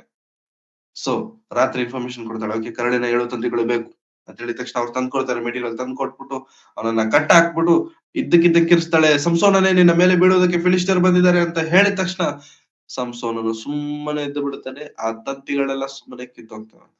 ಮತ್ತೆ ಕೇಳ್ತಾಳೆ, ನೀನ್ ನನ್ನನ್ನ ಪ್ರೀತಿನೇ ಮಾಡ್ತಿಲ್ಲ, ನಿನ್ನ ನನ್ನ ಮೇಲೆ ಲವ್ವೇ ಇಲ್ಲ ನಿನಗೆ, ಸುಮ್ಮನೆ ಹೇಳ್ತಿದ್ಯಾ, ಬರೀ ಮಾಯ ಮಾತಿಂದ ಹೇಳ್ತಿದ್ಯಾ, ನನ್ನ ಮೋಸ ಮಾಡ್ಬೇಕು ಅಂತ ನೀನ್ ಇದೆಲ್ಲ ಮಾಡ್ತಿದ್ಯಲ್ಲ, ನಿನ್ನ ಶಕ್ತಿ ನನ್ಗೆ ಹೇಳ್ತಿಲ್ವಲ್ಲ ಅಂತ ಹೇಳಿದ್ರೆ ಮತ್ತೆ ಇನ್ನೊಂದ್ಸತಿ ಇನ್ನೊಂದ್ ಹೇಳ್ತಾನೆ. ಸರಿ ಆಯ್ತಮ್ಮ, ನೀನ್ ತಲೆ ಕೆಡಿಸ್ಕೊಬೇಡ. ಇನ್ನೊಂದು ಏನಂತಂದ್ರೆ ಯಾವ್ದಕ್ಕೂ ಉಪಯೋಗಿಸಿದ ಹೊಸ ಹಗ್ಗಗಳಿಂದ ನನ್ನನ್ನು ಕಟ್ಟಿದ್ರೆ ನಾನು ಮತ್ತೆ ಮನುಷ್ಯರಂತ ಆಗ್ಬಿಡ್ತೇನೆ. ಯಾವ್ದಕ್ಕೂ ಹೊಸ ಹಗ್ಗಗಳಿದಾವಲ್ಲ ಅವುಗಳಿಂದ ನಾನು ಕಟ್ಟಾಕ್ಬಿಟ್ರೆ ನಾನು ಎಲ್ಲಾರ ತರ ಆಗ್ಬಿಡ್ತೇನೆ. ಸರಿ ಆಯ್ತು ಅಂತೇಳಿ ರಾತ್ರಿಗೆ ತರಿಸ್ಬಿಟ್ಟು ಕಟ್ಟಿಸ್ಬಿಟ್ಲು. ಮತ್ತೆ ಕಿರಿಸ್ತಿದ್ದಾಳೆ, ಸಂಸೋನನೇ ನಿನ್ನ ಮೇಲೆ ಫಿಲಿಸ್ಟಿಯರು ಬರ್ತಿದ್ದಾನೆ ಅಂತಂದ್ರೆ ಹಗ್ಗಗಳೇನ ಸುಮ್ಮನೆ ಹರಿದೋದು. ಹೌದಾ, ಹಗ್ಗಗಳು ಸುಮ್ಮನೆ ಹರಿದೋದು, ಕಿತ್ತೋದು. ಮತ್ತೆ ಹೋಗ್ತಿದ್ದಾಳೆ, ಅಯ್ಯೋ ನೀನ್ ನನ್ ಮೇಲೆ ಪ್ರೀತಿನೇ ಇಲ್ಲ, ನನಗೆ ನನ್ ಮೇಲೆ ಪ್ರೀತಿನೇ ಇಲ್ಲ ನಿನಗೆ, ಸುಳ್ಳು ಹೇಳ್ತಿದ್ಯಾ, ನನ್ನನ್ನ ಮೋಸ ಮಾಡ್ಬೇಕು ಅಂತ ನೀನ್ ಇದನ್ನೆಲ್ಲ ಮಾಡ್ತಿದ್ಯಾ ಅಂತ ಹೇಳಿ ಟಾರ್ಚರ್ ಕೊಡೋದನ್ನ ಶುರು. ಹಿಂಸೆ ಯಾರು ಕೊಡ್ತಿದ್ದಾರೆ? ದಳಿಲಾಳು. ಯಾರಿಗೆ? ಸಂಸೋನನಿಗೆ. ಯಾರಿಗೆ ಹಿಂಸೆ ಕೊಡ್ಬೇಕು? ಅದಲ್ಲ, ಯಾರಿಗೆ ಹಿಂಸೆ ಕೊಡ್ಬೇಕು? 1000 ಮಂದಿಯನ್ನ ಒಂದೇ ಕೈಯಿಂದ ಸಾಯಿಸಿರುವಂತ ಸಂಸೋನನನ್ನ ದಳಿಲಾಳು ಟಾರ್ಚರ್ ಕೊಡ್ತಿದ್ದಾಳೆ. ಪ್ರತಿ ದಿನ ಇದೆ ಟಾರ್ಚರ್ ಕೊಡ್ತಿದ್ದಾಳೆ. ತುಂಬಾ ಜನ ಇರ್ತಾರೆ ಪ್ರೇರೆ, ತುಂಬಾ ಜನ ಇರ್ತಾರೆ. ಏನೋ ಗೊತ್ತಾ, ಅವ್ರು ಅಂದ್ಕೊಂಡಿದ್ದೇ ಆಗ್ಬೇಕು ಮನೆಯಲ್ಲಿ, ಅವ್ರು ಅಂದ್ಕೊಂಡಿದ್ದೇ ಆಗಬೇಕು. ಆಗಿಲ್ಲ ಅಂತಂದ್ರೆ ಕೆಟ್ಟ ಕೋಪ ಬರುತ್ತೆ. ಹಿಂಸೆ ಕೊಡ್ತಾರೆ ಮನೆಯಲ್ಲಿ, ಹಿಂಸೆ. ಎಲ್ಲರೂ ಆತರ ಇರ್ತಾರೆ ಅಂತ ಹೇಳಲ್ಲ, ಬಟ್ ತುಂಬಾ ಜನ ಅದೇ ತರ ಇರ್ತಾರೆ. ಹಿಂಸೆ, ಅವ್ರು ಹೇಳಿದ್ದೇ ನಡಿಬೇಕು, ಅವ್ರು ಹೇಳದಂಗೆ ಆಗ್ಬೇಕು. ಆಗಿಲ್ಲ ಅಂತಂದ್ರೆ, ಆತರ ಜರುಗಿಲ್ಲ ಅಂತಂದ್ರೆ ಮನೆಯಲ್ಲಿ ಊಟ ಬಂದ್. ಒಂದ್ ವೇಳೆ ಊಟ ಅಡಿಗೆ ಮಾಡಿದ್ರು ರುಚಿ ಇರಲ್ಲ. ಯಾಕೆ ರುಚಿ ಇಲ್ಲ ಅಂತಂದ್ರೆ ಅವ್ರು ಹೇಳಿದ್ ನಡೆದಿಲ್ವಲ್ಲ. ಯಾವಾಗ ನೋಡಿದ್ರು ಮನೇಲಿ ರೋದನೆ. ಯಾಕೆ ಅಂತಂದ್ರೆ ಅವ್ರು ಹೇಳಿದ್ ನಡೆದಿಲ್ವಲ್ಲ. ನಂದೇ ಸಾಧಿಸ್ಬೇಕು, ನಂದೇ ಆಗ್ಬೇಕನ್ನುವಂತ. ದಳಿಲಾಳು ಕೂಡ ಅದೇ ಟೈಪ್. ಬಟ್ ದಳಿಲಾಳು ಆತರ ಮಾಡೋದಕ್ಕೆ ಒಂದು ಕಾರಣ ಇದೆ. ಏನಂತಂದ್ರೆ ಕ್ರೆಡಿಟ್ ಸಿಗ್ತಿದೆಯಲ್ಲ, ಅಂತಂದ್ರೆ ಒಳ್ಳೆ ದುಡ್ಡು, ಒಳ್ಳೆ ಮನಿ ಸಿಗ್ತಿದೆಯಲ್ಲ. ಸೊ ಆ ಮನಿಗೋಸ್ಕರ ಆಸೆ ಪಟ್ಟು ದಿನಾ ಕೇಳ್ತಾನೆ. ಮತ್ತೆ ಮಾರನೇ ದಿನ ಕೇಳ್ತಾಳೆ, ನೀನ್ ನನಗೆ ಸುಳ್ಳು ಹೇಳಿದ್ಯಾ, ನನಗೆ ಅವಮಾನ ಮಾಡ್ಬೇಕು ಅಂತಾನೆ ಇದೆಯಾ ಅಂತಂದ್ರೆ ಅವಾಗ ಸಂಸೋನನು ಮತ್ತೆ ಹೇಳ್ತಾನೆ, ಇಲ್ಲಮ್ಮ, ನನ್ ಜಡೆ ಇದೆ ನೋಡು, ಇಷ್ಟು ದೊಡ್ಡ ಕೂದ್ಲು ಇದೆಯಲ್ಲ, ಏನ್ ಮಾಡ್ಬೇಕು ಇದನ್ನ 7 ಜಡೆಗಳ ತರ ಎಣಿಸು, ಈ ತರ ಮಾಡಿ ಬಿಟ್ರೆ ನಾನು ಎಲ್ಲರ ತರ ಆಗ್ಬಿಡ್ತೇನೆ, ನಾರ್ಮಲ್ ಪರ್ಸನ್ ಆಗ್ತೇನೆ. ಇವಾಗ ದಳಿಲಾಳು ಏನ್ ಮಾಡ್ತಾಳೆ ಅಂತಂದ್ರೆ ಚೆನ್ನಾಗಿ 7 ಇವುಗಳನ್ನ ಮಾಡಿ, 7 ಜಡೆಗಳನ್ನ ಮಾಡಿ ಅದನ್ನ ಏನ್ ಮಾಡ್ತಾಳೆ ಅಂತಂದ್ರೆ ಸುತ್ತಿ ಮೊಳೆ ತಗೊಂಡ್ಬಂದು ಅದನ್ನ 7ನ್ನ ನೆಲಕ್ ಹೊಡೆದ್ ಬಿಡ್ತಾಳೆ. ಇವ್ರು ಎದ್ದೊಳಬಾರ್ದು ಇನ್ನ ಅಂತ ಹೇಳಿ. ಆದ್ರೆ ಮತ್ತೆ ಕಿರಿಸ್ತಾಳೆ, ಸಂಸೋನನೇ ನಿನ್ ಮೇಲೆ ಯುದ್ಧ ಮಾಡೋದಕ್ಕೆ ಬಂದಿದ್ದಾರೆ ಅಂತ ಹೇಳಿದ ತಕ್ಷಣ ಟಾಕ್ ಅಂತ ಎದ್ದೊಳ್ತೇನೆ. ಆ ಕೂದಲು ಜೊತೆಗಿರುವ ಹೊಡೆದಿರುವಂತಹ ಮೊಳೆಗಳು ಕೂಡ ಕಿತ್ಕೊಂಡು ಬಂದ್ಬಿಟ್ಟು ದಳಿಲಾಳು ಬಿಡ್ತಿಲ್ಲ, ಸಂಸೋನನು ಹೇಳ್ತಿಲ್ಲ. ಸಂಸೋನನು ಹೇಳ್ತಿಲ್ಲ. ಕೇಳ್ತಾಳೆ. ಒಂದು ಮಾತು ದೇವರು ಬರ್ಸಿದ್ದಾರೆ ಪ್ರಿಯರೇ,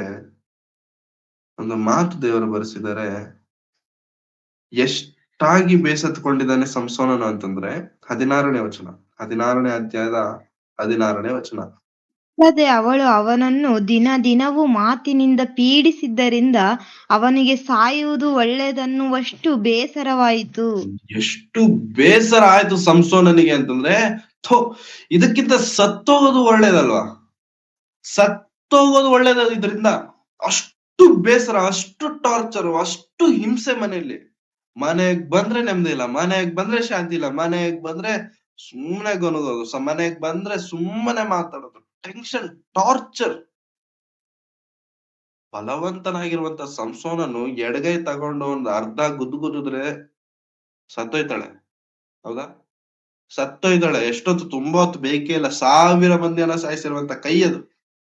ಆ ಆದ್ರೆ ಪ್ರೀತಿ ಮಾಡಿದಾನೆ, ಆ ಪ್ರೀತಿಯಲ್ಲಿ ಕೈ ಎತ್ತಕ್ ಆಗ್ತಿಲ್ಲ, ಹಾಗಂತೇಳಿ ಬಾಯಿ ತೆರೆಯಕ್ ಆಗ್ತಿಲ್ಲ, ಹಾಗಂತೇಳಿ ಬಿಟ್ಕೊಳಕ್ಕೂ ಆಗ್ತಿಲ್ಲ. ದಿನಾ ಮನೆಗ್ ಬರ್ತಾನೆ, ಮನೆಗ್ ಬಂದಿದ ತಕ್ಷಣ ಇದು, ಮನೆಗ್ ಬಂದ್ರೆ ಇದೆ ಟಾರ್ಚರ್, ಮನೆಗ್ ಬಂದ್ರೆ ಇದನ್ನೇ ಕೇಳೋದು, ಅದು ಬಿಟ್ಟು ಬೇರೆ ಮಾತೇ ಇಲ್ಲ. ಊಟ ಮಾಡಿದ್ಯಾ ಕೇಳಲ್ಲ, ಏನ್ ಮಾಡ್ಬೇಕು ಕೇಳಲ್ಲ, ಏನ್ ಕೇಳ್ತಾರೆ? ಹಾ, ನನಗ್ ಏನ್ ಕೆಲ್ಸ ಆಗ್ಬೇಕು ಅದನ್ನೇ ಕೇಳ್ಬೇಕು, ಅದೇ ನಡಿಬೇಕು. ನೋ, ತಪ್ಪು ತಪ್ಪು. ಸಂಸೋನಿಗೆ ಬಹಳ ಬೇಸರ ಆಯ್ತು. ಇವತ್ತಿರುವಂತ ರಿಲೇಷನ್ಸ್, ಇವತ್ತಿರುವಂತ ಸಂಬಂಧಗಳು, ಗಂಡ ಹೆಂಡತಿರ ಸಂಬಂಧಗಳು ಹಾಳಾಗುವುದಕ್ಕೆ ಕಾರಣವೇನೋ ಗೊತ್ತಾ ಪ್ರಿಯರೇ? ಇಂಥವುಗಳೇ ಬೇಸರ ಮಾಡುವಂಥದ್ದು, ತುಂಬಾ ತುಂಬಾ ಟಾರ್ಚರ್ ಕೊಡುವಂಥದ್ದು. ಮನೆಯಲ್ಲಿ ಸಮಾಧಾನ ಇಲ್ಲ ಅಂತಂದ್ರೆ ಆ ಎಲ್ಲಿ ಎಲ್ಲಿ ಉಳ್ಕೊಂಡು ಹೋಗ್ಲಿಕ್ಕಾಗತ್ತೆ? ಇನ್ನೆಲ್ಲ ಸಿಗಲ್ಲ. ಅವಾಗ ಬೇರೆ ಆಪ್ಷನ್ ಇಲ್ದಿರ ನಿನ್ ದಾರಿ ನೀನ್ ನೋಡ್ಕೊಂಡು, ನನ್ ದಾರಿ ನಾನ್ ನೋಡ್ಕೊಳ್ತೇನೆ. No sir. ಸಂಸಾರನ ಜೀವನದಲ್ಲಿ ಸತ್ತೋಗೋದು ಒಳ್ಳೇದು ಅಂತ ಅನ್ಸುತ್ತ ಅಂತಂದ್ರೆ ಎಷ್ಟು ಟಾರ್ಚರ್ ಕೊಟ್ಟಿರ್ಬೇಕು, ಎಷ್ಟು ಮಾತಾಡಿರ್ಬೇಕು, ಎಷ್ಟು ಕಿರ್ಚಾಡಿರ್ಬೇಕು ತಡೆಯ. ಇಷ್ಟೆಲ್ಲ ಆದ್ಮೇಲೆ ಇನ್ನಾಗಿಲ್ಲ, ಬೇಸತ್ತೋದ, ಸತ್ತೋಗೋದೇ ಒಳ್ಳೇದನ್ನೋಷ್ಟು ಲೆವೆಲ್ಗೆ ಬೇಸರ ಆಗೋಯ್ತು. ಒಂದಿನ ಕರೆದ, ಅಮ್ಮ ನೋಡು, ಇರೋ ವಿಷಯ ಹೇಳ್ತೇನೆ, ಇದು ಸೀಕ್ರೆಟ್, ಯಾರಿಗೂ ಗೊತ್ತಿದಿರುವಂತ ಟಾಪ್ ಸೀಕ್ರೆಟ್ ನಿನ್ಗೆ ಹೇಳ್ತೀನಿ. ಏನ ನೋಡು, ನಾನು ಹುಟ್ಟೋದಕ್ಕಿಂತ ಮುಂಚೆನೆ ನಮ್ಮ ಅಮ್ಮನಿಗೆ ದೇವದೂತನ್ ಕಾಣಿಸ್ಬಿಟ್ಟು ಹೇಳಿದಂತೆ, ಅವನ್ ತಲೆ ಮೇಲೆ ಕ್ಷೌರ ಕತ್ತಿ ನೆಡಬೇಡ ಅಂತ. ನಾನು ಹುಡ್ದಾಗಿಂದ ಇವತ್ತಿನವರೆಗೂ ನನ್ ತಲೆ ಮೇಲೆ ಕತ್ತಿ ಇಟ್ಟಿದ್ದೇ ಇಲ್ಲ, ಅದಕ್ಕೆ ಇಷ್ಟುದ್ದ ಕೂದಲು ನನಗಿದೆ. ಸೊ ನೀನು ಒಂದು ವೇಳೆ ತಲೆ ಬೋಡ್ಸ್ಬಿಟ್ರೆ ನನಗೆ, ನಾನು ಎಲ್ಲಾರ ತರ ಆಗ್ಬಿಡ್ತೇನೆ, I will be normal person ಅಂತ ಹೇಳಿದ ತಕ್ಷಣ ರಾತ್ರಿ ತೊಡೆ ಮೇಲೆ ಮಲಗಿಸ್ಕೊಂಡಂತೆ ಒಳ್ಳೆ ಹಾಡ್ ಹೇಳಿ ಮಲಗಿಸಿದಾಳೆ. ಮಳ್ಕೊಂಡ್ಬಿಟ್ಟಿದ್ದಾನೆ, ಇವನು ಸುಸ್ತಾಗ್ಬಿಟ್ಟಿದ್ದಾನೆ, ಬೇಜಾರಾಗ್ಬಿಟ್ಟೈತೆ, ಬೇಸರ ಬಂದ್ಬಿಟ್ಟೈತೆ, ಸುಸ್ತಾಗ್ಬಿಟ್ಟು ಮಳ್ಕೊಂಡ್ಬಿಟ್ಟಿದ್ದಾನೆ. ಕರ್ಸಿದ್ಲು, ಕಟಿಂಗ್ ಮಾಡ್ಸೋದನ್ನ ಶುರು ಮಾಡಿದ್ಲು. ಕಟಿಂಗ್ ಹೆಂಗ್ ಮಾಡ್ತಾರೆ? ಕಟಿಂಗ್ ಶಾಪ್ಗೆ ಹೋಗಿದ ತಕ್ಷಣ ಫಸ್ಟ್ ಏನ್ ಮಾಡ್ತಾರೆ? ತಲೆಗೆ ನೀರ್ ಹೊಡಿತಾರೆ, ಫಸ್ಟ್ ಫುಲ್ ಸ್ಪ್ರೇ ಮಾಡಿ ಆಮೇಲೆ ಕಟಿಂಗ್ ಮಾಡಿ. ಸಂಸೋನಿಗೆ ತಲೆ ಮೇಲೆ ನೀರ್ ಹಾಕ್ತಿದ್ರು ಕೂಡ ಎಚ್ಚರ ಆಗ್ತಿಲ್ಲ, ನೀರ್ ಹಾಕಿದ್ದಾರೆ, ತಲೆ ಎಲ್ಲಾ ಕ್ಷೌರ ಮಾಡ್ಬಿಟ್ಟಿದ್ದಾರೆ, ತಲೆ ಮೇಲೆ ಕೂದ್ಲೇ ಇಲ್ಲ. ಇವಾಗ ಮತ್ತೆ ಬಂದು ಕಿರ್ಸ್ತಿದ್ದಾಳೆ, ಸಂಸೋನನೇ ನಿನ್ನ ಮೇಲೆ ಬೀಳೋದಕ್ಕೆ ಫಿಲಿಸ್ಟಿಯರ್ ಬಂದಿದ್ದಾರೆ ಅಂತ ಹೇಳಿದ ತಕ್ಷಣ ಅವನ್ ಅಂದ್ಕೊಂಡ, ನಾನು ಎಂದಿನಂತೆ ಎದ್ದು ಕಿತ್ಕೊಂಡ್ ಹೋಗ್ಬಿಡ್ತೇನೆ, ಏನ್ ಮಾಡಿದ್ರೆ ಏನು ಅಂತೇಳಿ ಅಂದ್ಕೊಂಡ. ಆದ್ರೆ ಏನು ಮಾಡಕ್ಕಾಗಿಲ್ಲ. ಆವಾಗ ಸಂಸನಿಗೆ ಗೊತ್ತಾಯ್ತು, ದೇವರ ಆತ್ಮನು ನನ್ನನ್ನು ಬಿಟ್ಟು ಹೋಗಿದ್ದಾನೆ, ಯೆಹೋವನ ಆತ್ಮವು ನನ್ನನ್ನು ಬಿಟ್ಟು ಹೋಯಿತು ಎನ್ನುವಂತ ವಿಷಯ ಅವನಿಗೆ ಗೊತ್ತಾಯ್ತು. ಸರ್, ಇದು ಟಾಪ್ ಸೀಕ್ರೆಟ್, ಯಾರಿಗೂ ಹೇಳಬಾರದಾಗಿರುವಂತ ಸೀಕ್ರೆಟ್ ಸಂಸೋನನೇ ಹೇಳ್ಬಿಟ್ಟ.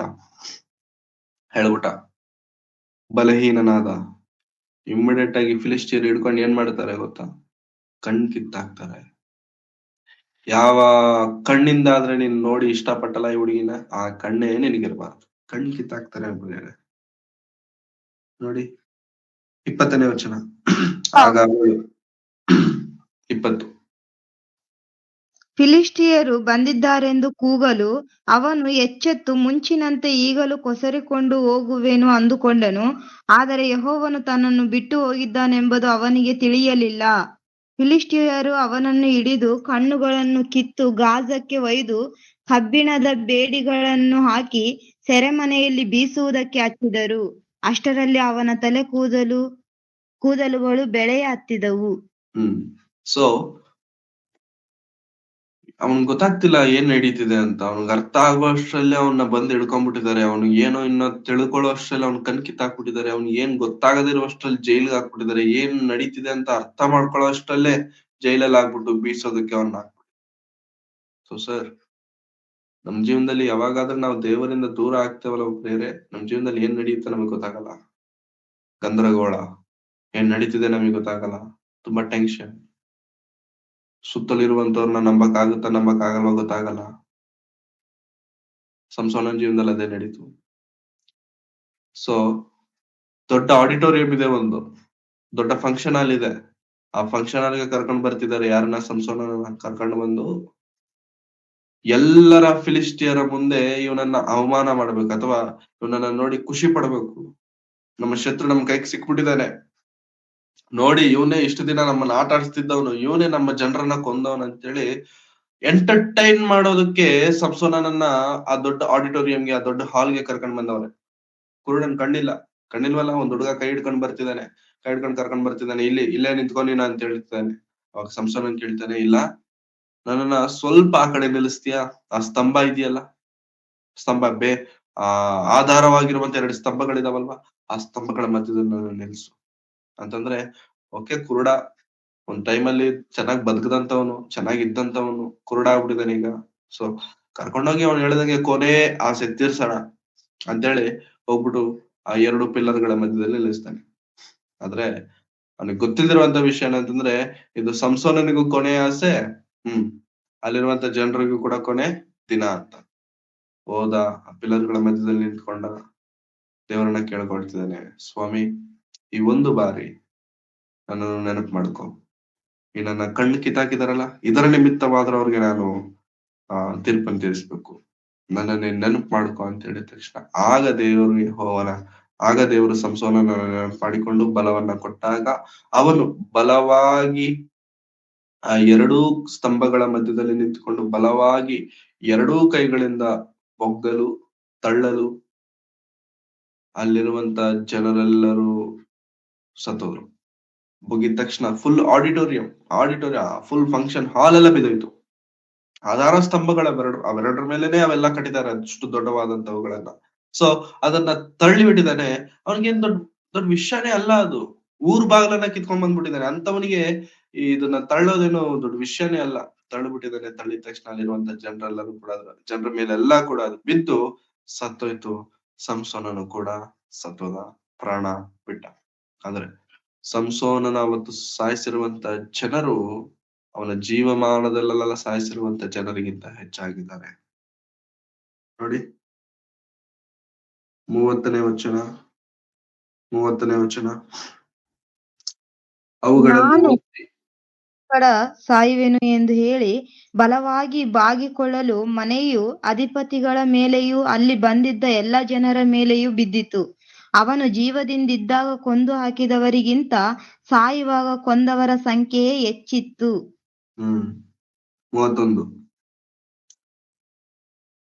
ಅವನ ಬಂಧುಗಳು ತಂದೆಯ ಮನೆಯವರೆಲ್ಲರೂ ಬಂದು ಅವನ ಶವವನ್ನು ಎತ್ತಿ ತೆಗೆದುಕೊಂಡು ಹೋಗಿ ಚೋರ್ಗಕ್ಕೂ ಎಷ್ಟವೋಲಿಗೂ ಮಧ್ಯದಲ್ಲಿದ್ದ ಅವನ ತಂದೆಯಾದ ಮಾನೋಹನ ಸಮಾಧಿಯಲ್ಲಿ ಹೂಣಿಟ್ಟರು. ಅವನು ಇಸ್ರಾಯೇಲ್ಯರನ್ನು 20 ವರ್ಷ ಪಾಲಿಸಿದನು. ಸೊ 20 ವರ್ಷ ಇಸ್ರಾಯೇಲ್ಯರನ್ನು ಸಂಸೋನನ್ನು ಪಾಲಿಸಿದ. ಅಂದ್ರೆ ಅವತ್ತು ನಡೆದಂತ ಒಂದು ಸಂಘಟನೆ, ಅಂದ್ರೆ ಅಷ್ಟು ಜನ ಸತ್ತೋದ ಮೇಲೆ ಇಸ್ರಾಯೇಲರಿಗೆ ಬಿಡುಗಡೆ ಬಂದ ನಂತರ ಇಸ್ರಾಯೇಲರು 20 ವರ್ಷಗಳ ಕಾಲ ಸುಕ್ಷೇಮದಿಂದ ಜೀವಿಸುತ್ತಿದ್ದರು. ಇದು ಸಂಸೋನನ ಜೀವನದ ಇತಿಹಾಸ ಅಥವಾ ಚರಿತ್ರೆ. ಈ ಇತಿಹಾಸ ನಮ್ಗೆ ಹೇಳ್ಕೊಡುವಂತದ್ದೇನೋ ಗೊತ್ತಾ ಪ್ರಿಯರೇ? ಸಂಸೋನನ ಬದುಕು ನಮ್ಗೆ ಹೇಳ್ಕೊಡುವಂತದ್ದೇನೋ ಗೊತ್ತಾ? ಹೌದು, ಸಂಸೋನನು ಒಂದು ರೀತಿ ನಾವು ನೋಡುವುದಾದ್ರೆ ತಪ್ಪು ಮಾಡಿದ್ದಾನೆ, ತಪ್ಪೆ. ಸಂಸೋನನ್ ಮಾಡಿರುವಂತದ್ದು ತಪ್ಪೆ. ಅದು ಎಷ್ಟೇ ನಾವು ಮಾತಾಡ್ಕೊಂಡ್ರು ಕೂಡ ತಪ್ಪೆ. ಆದ್ರೆ ತಪ್ಪನ್ನ ದೇವರು ಯಾಕೆ ಸತ್ಯವೇದದಲ್ಲಿ ಬರೆಸ್ತಾರೆ ಗೊತ್ತಾ ಪ್ರಿಯರೇ? ಆ ತಪ್ಪುಗಳನ್ನ ನೀವು ಮಾಡಬೇಡಿ. ಸಂಸೋನನು ಯೌವನದಲ್ಲಿ ಇದ್ದುಕೊಂಡು ಮಾಡಿರುವಂತ ತಪ್ಪೇನೋ ಗೊತ್ತಾ ಪ್ರಿಯರೇ? ಹುಡುಗಿರಿಂದ ಬೀಳುವಂತದ್ದು. ಹುಡುಗಿರಿಂದ ಹೋಗ್ತಾನೆ, ಹೌದಾ? ಒಂದಿನ ಏನೋ ಫಿಲಿಸ್ಟಿಯರ ಹುಡುಗಿ ಇಷ್ಟ ಆಯ್ತು ಅಂತ ಮದ್ವೆ ಮಾಡಕ್ ಕೇಳ್ದ. ಇನ್ನೊಂದಿನ ಏನು ಗಾಜಾದಲ್ಲಿ ಒಂದ್ ಹುಡುಗಿ ಇಷ್ಟ ಆದ್ಲು ಅಂತೇಳಿ ರಾತ್ರಿ ಎಲ್ಲ ಇದ್ರತ್ರ ಇದ್ದ, ಗಾಜಾದಲ್ಲಿ ಇದ್ದ. ಇನ್ನೊಂದಿನ ಏನೋ ದೆಳಿಲರ ಹತ್ರ ಇದ್ದಾನೆ. ಸೊ ಈ ಯವ್ವನ ಬದುಕಲ್ಲಿ ಪ್ರಿಯರೇ, ದೇವರ ಪ್ರಣಾಳಿಕೆಗೆ ನಮ್ಮನ್ನ ದೂರ ಮಾಡುವಂತವುಗಳೇ ಈ ಟೆಂಪ್ಟೇಷನ್ಸ್. ನಮ್ಮ ದೇಹದಲ್ಲಿ ಬರುವಂತ ಈ ವಾಂಛೆಗಳು, ಕೋರಿಕೆಗಳು, ಬಯಕೆಗಳಿದಾವೆ ನೋಡಿ ಪ್ರಿಯರೇ, ಅದು ಯಾವಾಗ್ಲೂ ಕೂಡ ದೇವರಿಗೆ ಹತ್ತಿರ ಮಾಡುವಂತವಲ್ಲ, ದೇವರಿಗೆ ದೂರ ಮಾಡುವಂತವುಗಳೇ. ಸಂಸೋನನ ಅಷ್ಟು ಬಲವಂತನು, 1000 ಮಂದಿಯನ್ನ ಸಾಯಿಸಿರುವಂತವನು, ಸಿಂಹವನ್ನ ಕೊಂದಂತವನು, ಸೊಂಟ ಮುರಿದಾಕ್ದವನು, ಇವನ್ ಇಂಥ ಬಲವಂತನಾಗಿರುವಂತ ಸಂಸೋನನು ಕೂಡ ಪ್ರಿಯರೇ ಆ ಟೆಂಪ್ಟೇಷನ್ಸ್ ನ ಜಯಿಸ್ಲಿಕ್ಕಾಗಿಲ್ಲ ಅಂತಂದ್ರೆ ಅರ್ಥ ಮಾಡ್ಕೊಳ್ಳಿ, ಆ ಟೆಂಪ್ಟೇಷನ್ಸ್ ಎಷ್ಟು ಬಲವಾಗಿರ್ತವೆ ಎಂಬುದಾಗಿ. ಸೊ ಈ ದಿನ ಈ ಮುಂಜಾನೆ ವೇಳೆಲ್ಲ ನಾವು ತಿಳಿದುಕೊಳ್ಳಬೇಕಾದಂತದ್ದು ಏನಾಗುತ್ತ ಪ್ರಿಯರೇ, ದೇವರ ಸೇವೆಗೆ ಅಡ್ಡಿ ಆಗುವಂತದ್ದು ಯಾವುದು ನಮ್ಮ ಬದುಕಲ್ಲಾಗಲಿ ನಮ್ಮ ಜೀವನದಲ್ಲಾಗಲಿ ಇರಬಾರದು. ಇದು ದೇವರಿಗೆ ದೂರ ಆಗುತ್ತೆ, ಇದು ದೇವರ ಸೇವೆಗೆ ಅಡ್ಡಿ ಆಗತ್ತಾ, ಜಸ್ಟ್ ಇಗ್ನೋರ್, ತಳ್ಳಿ ಬಿಡಬೇಕು. ನಮ್ಮಲ್ಲಿ ಆಗಲಿ ನಮ್ಮ ಬದುಕಲ್ಲಾಗಲಿ ನಮ್ಮ ಕುಟುಂಬದಲ್ಲಾಗಲಿ ಅದು ಇರಬಾರದು. ಅದು ಮನಸ್ಸಿನಲ್ಲಿ ಬರುವಂತ ಬಯಕೆಗಳೇ ಆಗಿದ್ದರು, ಅದು ನಮ್ಮ ಜೀವನದಲ್ಲಿರುವಂತ ಮನುಷ್ಯರೇ ಆಗಿದ್ದರು. ಸರ್ ಡಿಲೀಟ್ ಗೊತ್ತಾಯ್ತಾ? ಗೊತ್ತಿಲ್ಲದೆ ಇದ್ರೆ ತಪ್ಪಿರ್ಲಿಲ್ಲ, ಗೊತ್ತಾಯ್ತಲ್ವಾ, ಇವಾಗಾದ್ರೂ ಸರಿ ಮಾಡ್ಕೊಳ್ಳಿ ಅಂತ ದೇವ್ರು ಹೇಳ್ತಿದ್ದಾರೆ. ಸರಿಯಾಗಣ ಪ್ರಿಯರೇ, ದೇವರಿಗೋಸ್ಕರ ಜೀವಿಸೋಣ. ಸಂಸೋನನು ಬಲವಂತನು, ಚರಿತ್ರೆಯಲ್ಲಿ ಎಲ್ಲೂ ಕಾಣದಿರುವಷ್ಟು ಬಲವಂತನು ಸಂಸೋನನು. ಆದರೆ ಅಂತಹ ಸಂಸೋನನು ಬೀಳೋದಕ್ಕೆ ಕಾರಣವು ಅವನ ಜೀವನದಲ್ಲಿ ಬಂದಂತ, ಅವನ ಜೀವನದಲ್ಲಿ ಜಯಿಸ್ಲಿಕ್ಕೆ ಆಗದೆ ಇರುವಂತ ಶರೀರದ ಇಚ್ಛೆಗಳು. ಎಷ್ಟೋ ಜಯಿಸಿದ್ದಾನೆ, ಎಷ್ಟೋ ಯುದ್ಧಗಳಲ್ಲಿ ಎಷ್ಟೋ ಜನನ ಸಾಯಿಸಿದ್ದಾನೆ, ತನ್ನನ್ನು ತಾನು ಜಯಿಸ್ಲಿಕ್ಕಾಗಿಲ್ಲ. ಸೊ ಈ ದಿನ ನಾವು ಏನನ್ನ ಜಯಿಸ್ತಿದ್ದೇವೆ, ನಮ್ಮನ್ನ ನಾವು ಜಯಿಸ್ತಿದ್ದೇವೆ, ನಮ್ಮ ಜೀವನದಲ್ಲಿ ನಮ್ಮ ಶರೀರದಲ್ಲಿ ಬರುವಂತ ಇಚ್ಛೆಗಳನ್ನ, ಭೋಗಾಸೆಗಳನ್ನ ನಾವು ಜಯಿಸ್ಲಿಕ್ಕಾಗ್ತಿದ್ಯಾ? ಮುಂಜಾನೆ ವೇಳೆಯಲ್ಲಿ ನಮ್ಮನ್ನು ನಾವು ಪ್ರಶ್ನಿಸಿಕೊಂಡವರಾಗಿ, ಸಂಸೋನನ ಹಾಗೆ ದೇವರಿಗೆ ವಿಧೇನು ಅಂತ ಹೇಳಲಿಕ್ಕಾಗಲ್ಲ, ಹಾಗಂತೇಳಿ ವಿಧೇನು ಅಂತಾನು ಕೂಡ ಹೇಳಲಿಕ್ಕಾಗಲ್ಲ. ಸಂಸೋನನ ಹಾಗೆ ನಾವು ಬದುಕದೆ ದೇವರಿಗೆ ಪ್ರೀತಿಕರವಾದಂತ ಮಕ್ಕಳಾಗಿ ಜೀವಿಸಬೇಕೆಂಬುದಾಗಿ ಕೇಳಿಕೊಳ್ಳುತ್ತಾ ಈ ದಿನದ ಈ ವಾಕ್ಯದ ಭಾಗವನ್ನು ನಾನು ಮುಕ್ತಾಯ ಮಾಡ್ತಿದ್ದೇನೆ. ತಲೆಗಳನ್ನು ಬಾಗಿಸಿ ಕಣ್ಣುಗಳನ್ನು ಮುಚ್ಚಿ ಪ್ರಾರ್ಥನೆ ಮಾಡಿ. ಪ್ರೀತಿ ಸ್ವರೂಪನಾದ ತಂದೆಯಾದ ದೇವರೇ, ನಿಮ್ಮ ಪರಿಶುದ್ಧವಾದ ನಾಮಕ್ಕಾಗಿ ನಿಮಗೆ ವಂದನೆಗಳು ಸ್ವಾಮಿ. ಈ ಮುಂಚಾನೆ ವೇಳೆಯಲ್ಲಿ ನಿಮ್ಮ ಬೆಳವಳ ಮಾತುಗಳನ್ನು ನಾವು ಧ್ಯಾನಿಸಿರುವಾಗ ಕರ್ತನೆ, ಆ ಮಾತುಗಳು ನಮ್ಮ ಬದುಕಿನಲ್ಲಿ, ನಮ್ಮ ಜೀವನಗಳಲ್ಲಿ ಫಲಗಳನ್ನ ಕೊಡುವಂತದ್ದಾಗಿರುವಂತೆ ಸಹಾಯ ಮಾಡಿ. ಯವನ ಪ್ರಾಯದಲ್ಲಿರುವಂತಹ ಅನೇಕರನ್ನು ನಿಮ್ಮ ಕರಗಳಿಗೆ ಒಪ್ಪಿಸಿಕೊಡುತ್ತಿದ್ದೇನೆ. ಕೇವಲ ಯವನದಲ್ಲಿರುವಂತವರು ಮಾತ್ರವಲ್ಲದೆ ಸೇರಿ ಬಂದಿರುವಂತೆಲ್ಲ ನಿನ್ನ ಮಕ್ಕಳು, ಈ ಮಾತುಗಳನ್ನು ಕೇಳುತ್ತಿರುವಂತೆಲ್ಲ ನಿನ್ನ ಮಕ್ಕಳು ಸ್ವಾಮಿ. ಶರೀರವನ್ನಾಗಲಿ ಶರೀರದ ಇಚ್ಛೆಗಳನ್ನಾಗಲಿ ಬಯಸಿ ನಿಮ್ಮಿಂದ ದೂರವಾಗದೆ ನಿಮಗೆ ಹತ್ತಿರವಾಗಿ ಜೀವಿಸುವಂತೆ ಸಹಾಯ ಮಾಡಿ. ಸಂಸೋನನ ಪತನ, ಸಂಸೋನನ ಜೀವನದಲ್ಲಿ ಸ್ವಾಮಿ ಎಷ್ಟು ಬಲವಂತನೋ, ಕೆಲವೊಂದು ವಿಷಯದಲ್ಲಿ ಅಷ್ಟೇ ಬಲಹೀನನಾಗಿರುವಂತದ್ದು ಹೇಗೋ ನಾವು ಕೂಡ ಕರ್ತನೆ. ನಿಮ್ಮ ವಾಕ್ಯದ ವಿಷಯದಲ್ಲಿ ನಾವು ಬಲವಂತರೆ, ನಿಮ್ಮ ವಾಕ್ಯವನ್ನ ತಿಳಿಸುವುದರಲ್ಲಿ, ನಿಮ್ಮ ವಾಕ್ಯವನ್ನ ಹೇಳುವುದರಲ್ಲಿ ನಾವು ಬಲವಂತರೆ ಸ್ವಾಮಿ. ನಿಜ, ಆದರೆ ಅದರ ಪ್ರಕಾರ ಬದುಕುವುದರಲ್ಲಿ ಕೆಲವೊಂದು ವಿಷಯದಲ್ಲಿ ನಾವು ಬಲಹೀನರಾಗಿದ್ದೇವೆ. ನಮ್ಮನ್ನು ನೆನಪು ಮಾಡಿಕೊ, ನಿಮ್ಮ ಬಲದಿಂದ ನಮ್ಮನ್ನು ತುಂಬಿಸು, ನಿಮ್ಮ ಸೇವೆಯಿಂದ ನಮ್ಮನ್ನು ತಳ್ಳಿ ಬಿಡದೆ, ನಿಮ್ಮ ವಾಕ್ಯದಿಂದ ನಮ್ಮನ್ನು ದೂರ ಮಾಡದೆ ಸ್ವಾಮಿ. ನಿಮ್ಮ ಸೇವೆಯಲ್ಲಿ, ನಿಮ್ಮ ವಾಕ್ಯದಲ್ಲಿ, ನಿಮ್ಮ ಕ್ರಿಯೆಗಳಲ್ಲಿ, ನಿಮ್ಮ ಚಿತ್ತವನ್ನು ನೆರವೇರಿಸುವುದರಲ್ಲಿ ಸ್ವಾಮಿ ನಾವು ಕೊನೆಯವರೆಗೂ ಜೀವಿಸುವಂತೆ ಸಹಾಯ ಮಾಡಿ. ಅದಕ್ಕೆ ಬೇಕಾದಂತ ಧೈರ್ಯವನ್ನು, ಬಲವನ್ನು, ಶಕ್ತಿಯನ್ನು, ಜ್ಞಾನವನ್ನು ನೀವು ಕೊಟ್ಟು ನಡೆಸಬೇಕೆಂಬುದಾಗಿ ಬಿಡಿಕೊಳ್ಳುತ್ತಾ ನಮ್ಮನ್ನು ನಾವು ತಗ್ಗಿಸಿಕೊಳ್ಳುತ್ತಾ ನಿಮ್ಮೊಬ್ಬರನ್ನು ಹೆಚ್ಚಿಸುತ್ತಾ, ಮುಖ್ಯವಾಗಿ ಯವನಸ್ಥರಾಗಿರುವಂತವರೆಲ್ಲರನ್ನು ನಿಮ್ಮ ಕರಗಳಿಗೆ ಒಪ್ಪಿಸಿಕೊಡುತ್ತೇನೆ ಸ್ವಾಮಿ. ಜೀವನದಲ್ಲಿ ಬರುವಂತ ಬಯಕೆಗಳನ್ನ, ಆಸೆಗಳನ್ನ ತಡೆದವರಾಗಿದ್ದುಕೊಂಡು ನಿಮ್ಮ ರಾಜ್ಯಕ್ಕಾಗಿ, ನೀತಿಗಾಗಿ ತವಕ ಪಡುತ್ತಾ ನೀವಿರುವಂತಹ ಮಹೋನ್ನತವಾದಂತಹ ಶ್ರೇಷ್ಠವಾದಂತ ಲೋಕವನ್ನು, ರಾಜ್ಯವನ್ನು ಸೇರುವ ಭಾಗ್ಯವನ್ನು ನಮ್ಮೆಲ್ಲರಿಗೆ ನೀವು ದಯಪಾಲಿಸಿ ನಡೆಸುತ್ತೀರಿ ಎಂದು ನಾವು ನಂಬುತ್ತಾ ನಿಮ್ಮ ಚಿತ್ತವನ್ನೇ ನಮ್ಮ ಜೀವನದಲ್ಲಿ ನೆರವೇರಿಸಬೇಕೆಂಬುದಾಗಿ ನಿಮ್ಮನ್ನು ಕೇಳಿಕೊಳ್ಳುತ್ತಾ ಯೇಸು ಕ್ರಿಸ್ತರವರ ಪರಿಶುದ್ಧವಾದಂತ ನಾಮದಲ್ಲಿ ಪ್ರಾರ್ಥಿಸಿ ಬೆಳೆ ಹೊಂದಿದ್ದೇನೆ ತಂದೆಯಾದ ದೇವರೇ, ಆಮೇಲೆ. Thank you very much.